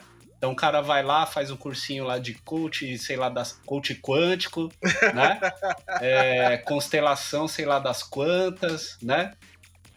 Então aí começa a vir o que a gente chama da pseudociência para dentro da psicologia, que aí fica assunto para outro podcast, né? Ou talvez a gente nem entre nesse assunto aqui. Deixa pra lá, tá ligado? Deixa pro Twitter esse assunto. Não, mas assim, falando sério, Fernando, isso vale pra qualquer área. Insegurança é um solo fértil pra esses caras que estão a fim de explorar você. Verdade. Ah, sim, então... sim. Eu me defino agilista porque a Agile Coach virou piada, né? O coach virou piada. Então assim, né? Tipo, mas eu sou especialista em agilidade e transformação ágil em empresa, inclusive transformação também virou piada. Então, assim, é complexo, tá ligado? A área. Não, eu fiz um curso de coaching, assim, há muito tempo atrás, assim. Foi até um curso muito bem renomado, internacional, etc., numa época que eu morei fora do Brasil. Eu nem cito mais, porque eu tenho vergonha, porque eu acho que quando eu falo coaching, eu sou especializada em coaching, as pessoas já vêm com uma conotação, né, de que é ruim, porque virou, né, porque todo mundo é coach, então eu já... Você estuda física quântica? Não, o que eu gosto é o escalonamento dos títulos. Primeiro começou com só coach, agora você tem que ser master coach, aí tem o master coach pananã, então assim... essa coisa justamente de que, como é fútil, como é vazio, você tem que ficar fazendo upgrade o tempo todo, porque senão não dá conta o nome, entendeu? Sim.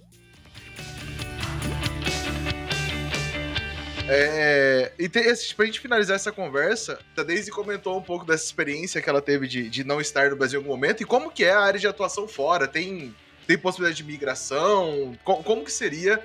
Ou aquela, né, a formação do psicólogo brasileiro, ela é válida lá fora também? Que aqui existe um conselho regional, talvez não seja. Existe, né? Como que é isso? Bom, posso falar um pouquinho da minha experiência ali que eu tive contato. Eu morei um tempo na Irlanda e eu cheguei a pensar em fazer um mestrado lá, então eu cheguei de dar uma pesquisada, né, sobre essa... É mais equiparar os currículos, né? E é bem diferente, tá, gente? Assim, né, ali especificamente, eu só sei falar do cenário da Irlanda especificamente. O meu currículo não tinha o valor ali de psicólogo, porque ele realmente era regional. Eu poderia estudar mais um pouco, né, na Irlanda, para conseguir equiparar o meu currículo. É como se meu currículo do Brasil fosse pior do que o deles, né, de exigência. Até de carga horária, inclusive, né? A maioria das universidades europeias são full-time, né? E eu estudei numa escola particular, numa faculdade particular no Brasil, então, né, isso tinha essa diferença. Eu não sei falar de outros contextos, assim, mas é claro que, com certeza, existem possibilidades, até de muito curso de aprimoramento também, né, mestrado, eu conheço pessoas que fizeram mas tem que realmente dar uma olhada nessa questão curricular, porque tem diferença, né? Então, é bom olhar previamente, né, para não achar assim, sou psicólogo no Brasil, sou psicólogo em qualquer lugar, assim. Eu lembro que até tive a oportunidade na Irlanda de atuar como psicóloga, assim, vamos dizer assim, informalmente, né, porque tinha até em clínica, assim, né, tinha um público, né, de pessoas.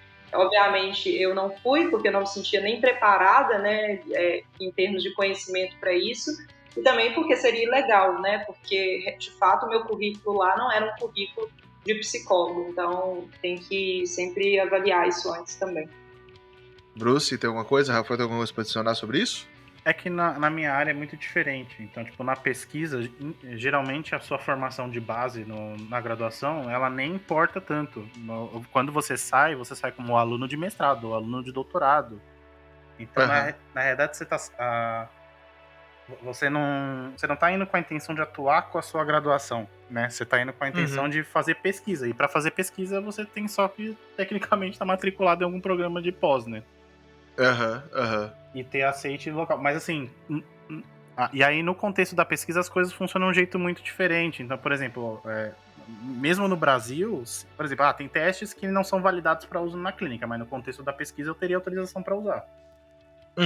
E lá fora tem um esquema parecido. Então, assim, mas o que a Daisy falou acho que é a regra mais ouro nesse caso, assim, tipo, dificilmente, eu realmente não me lembro de nenhum país que seja o caso, você não vai sair e ter que fazer, por exemplo, alguma complementação da grade, ou, tipo, às vezes 1 ano, 2 anos de complementação, e aí e aí muitos lugares tem ainda assim a OAB da psicologia local, vamos chamar assim. o CRP local, vamos lá. E aí... Não, no sentido da prova mesmo. Vai ter uma prova mesmo, entendi. Você tem que fazer a validação do idioma, você tem que fazer a validação da carga horária extra, e ainda assim você tem que fazer uma prova de suficiência, né? Que aqui no Brasil não tem, né? Não, infelizmente Exatamente. não, Não. Mas assim, ainda assim é possível. É que tem um outro problema atrelado, que é o seguinte: a profissão de psicólogo em certos lugares nem existe. Então, esses lugares em específico você vai ter problema, porque você não vai conseguir converter nenhum currículo em nada, né? Então... E parece que alguns lugares também, né, Bruce?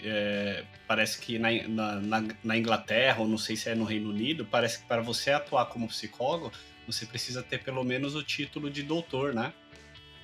Nos Estados Unidos, para você ser o Shrank, você tem que ter, né? Então, parece que... Aí aqui não, basta ter a graduação, né? Então vai ter uma série de adaptações aí, provavelmente, ou requisitos que a pessoa vai ter que, digamos, correr atrás para conseguir, né, essa autorização. Tem um problema de categorização, né, da formação. Então, por exemplo, essa questão da titulação, realmente tem lugares que você só pode atuar na clínica, por exemplo, se você tiver um doutorado. Antes disso, não tem. Se você for pego, boa sorte, assim. É engraçado isso, né? Porque pro dev, ele mal precisa saber falar inglês. Se ele souber o mínimo de inglês, ele pode trabalhar onde ele quiser no mundo, né? Foda-se. Agora então, mas isso é porque tá rolando um foco de o cara sabe fazer ou ele tem o certificado. Porque eu entendo que são coisas diferentes que podem estar presentes juntas, mas não necessariamente.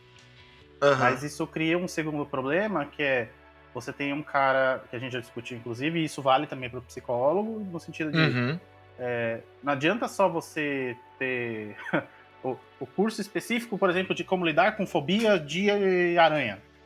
E aí você não sabe lidar com nenhum outro tipo de fobia, então o seu problema extrapola para muitas coisas, e no dev é a mesma coisa. Então, tipo, você tem um cara que sabe codar, mas ele não tem base teórica por baixo, então ele não sabe resolver certos tipos de problema. Ou ele não sabe lidar com certos algoritmos porque ele não compreende, ou às vezes até aprendeu que não é importante.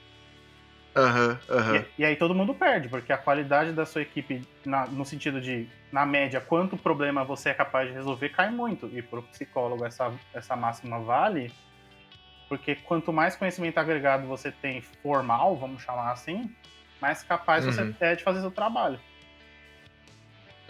Entendi. Mas ainda assim, né? É que, cara, a área tá tão. Bom, aí a área de desenvolvimento, e a Daisy pode falar até melhor disso, a área de desenvolvimento tá tão anárquica hoje que talvez aí não seja exatamente uma premissa, né? O cara saber algo muito especializado, né? Mas. Até porque. Imagina você colocar uma prova tipo OAB pra Dev, né? Boa sorte. Caraca, boa sorte. Boa sorte. O rolê tá tão zoado hoje que, puta merda, se colocar isso daí não existe mais Dev no mundo, Vitor.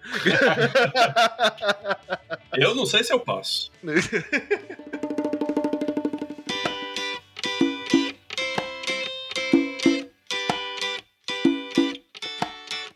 Agora é a hora da pausa pro café, onde comentamos feedbacks da galera, avisos e notícias. E, primeiro de tudo, eu queria agradecer a participação de todos vocês que vieram aqui falar sobre, cara, esse negócio que pra mim é alienígena, tá ligado? O assunto. Eu tava aqui só tentando conduzir uma conversa que eu não sei como funciona. A parada é como que a gente acha vocês, onde vocês estão disponíveis pra comentar mais sobre o assunto. Vamos lá. Você pode me encontrar não levando nada a sério e tudo a sério ao mesmo tempo em todas as minhas redes sociais, que é Bruce eu mesmo. E minha dica final aí é, se você acha que você precisa de ajuda, seja em que nível for, procure, porque é importante se amar um pouquinho às vezes, né? Olha só. Bruce e eu mesmo, tem alguma maneira certa de escrever? Não, só é Bruce EW mesmo. É porque eu realmente queria ser muito diferente e tá. Então é um eu com W, entendi. Mas tá procura certo. Bruce, você não vai achar 35 também, tá tudo bem. Cuidado, hein? Eu tenho um amigo que chama Bruce, exatamente como é escrito o seu. Mas e o JP tem um cachorro com esse nome, mas faz parte. Mas aí é outro rolê. Boa. Bom, eu não sou uma pessoa muito importante, então não tenho muitos contatos. Mas vocês também podem me encontrar nas redes sociais. Sou super ativa no Instagram, mas falo de profissional e pessoal ao mesmo tempo. É Daisy, igual escreve meu nome estranhamente, D-E-Y-S-I, T de Thaís, S-S. E também no LinkedIn, que é onde eu levo a vida mais a sério, Daisy Silva. Vocês podem me encontrar lá, inclusive se precisar de ajuda, alguma dica, né, de entrevista, qualquer coisa assim, fico super à disposição também. Pô, excelente. Só pra reforçar, é Daisy com Y no meio, né? Então D-E-Y-S-I. Aí o final você falou do Instagram é TSS, que é o tss, de quando você abre uma latinha de cerveja? É tipo isso. Só pra ter certeza. A primeira vez que eu desligou, como assim? Olá, pô, mas a gente assim, descobrindo as coisas sobre as pessoas agora no fim, né? Tipo... Olha o que não faz o desligamento do córtex pré-frontal. A realidade o tempo inteiro. Pois é. Porra, mas assim, é a melhor maneira de... Ninguém vai esquecer, nem você mais, Daisy. Vai ter dificuldade de explicar agora. Verdade, valeu aqui, ó, tudo. Foi o ponto ápice do jogo.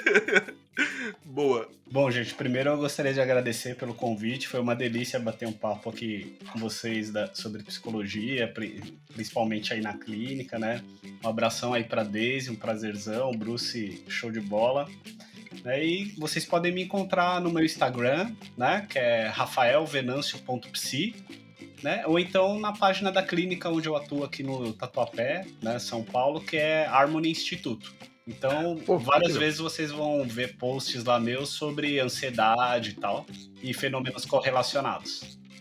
Pô, que legal, que legal. Acabei de me dar conta que não citei a clínica que eu atuo, mas não importa mais. Você quer reforçar, Bruce?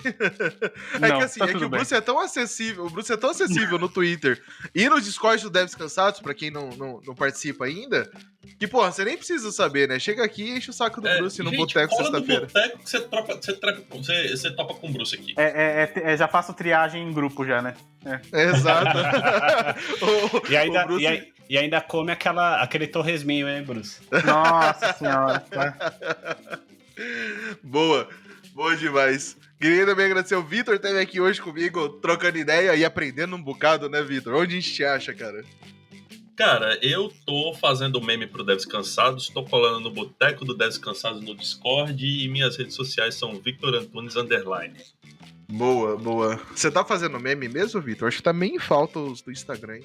Não que eu esteja Cobrança cobrando ao vivo. vivo, Não que eu ao esteja- vivo não, a cobrança. Isso aí é assédio moral, não é não, Daisy? Que isso, não. Só não é assédio moral porque não tem chefe, não deve descansar. Ô, RH, É anarquia mesmo.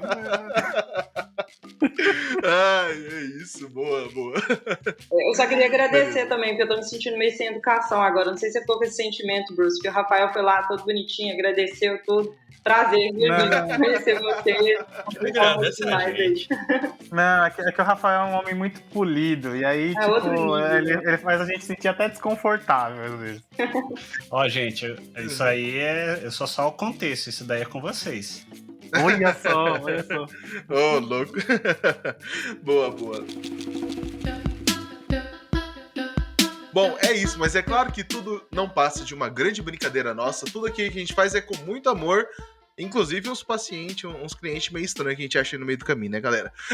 Mas e você? Me diga o que te deixa cansado no mundo. Aqui no Brain a gente pode falar do que a gente imaginar.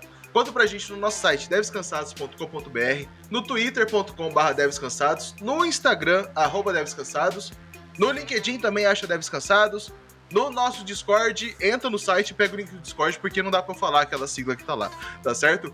Não deixe também de curtir e comentar no seu agregador de podcast favorito, e é isso. Valeu, falou!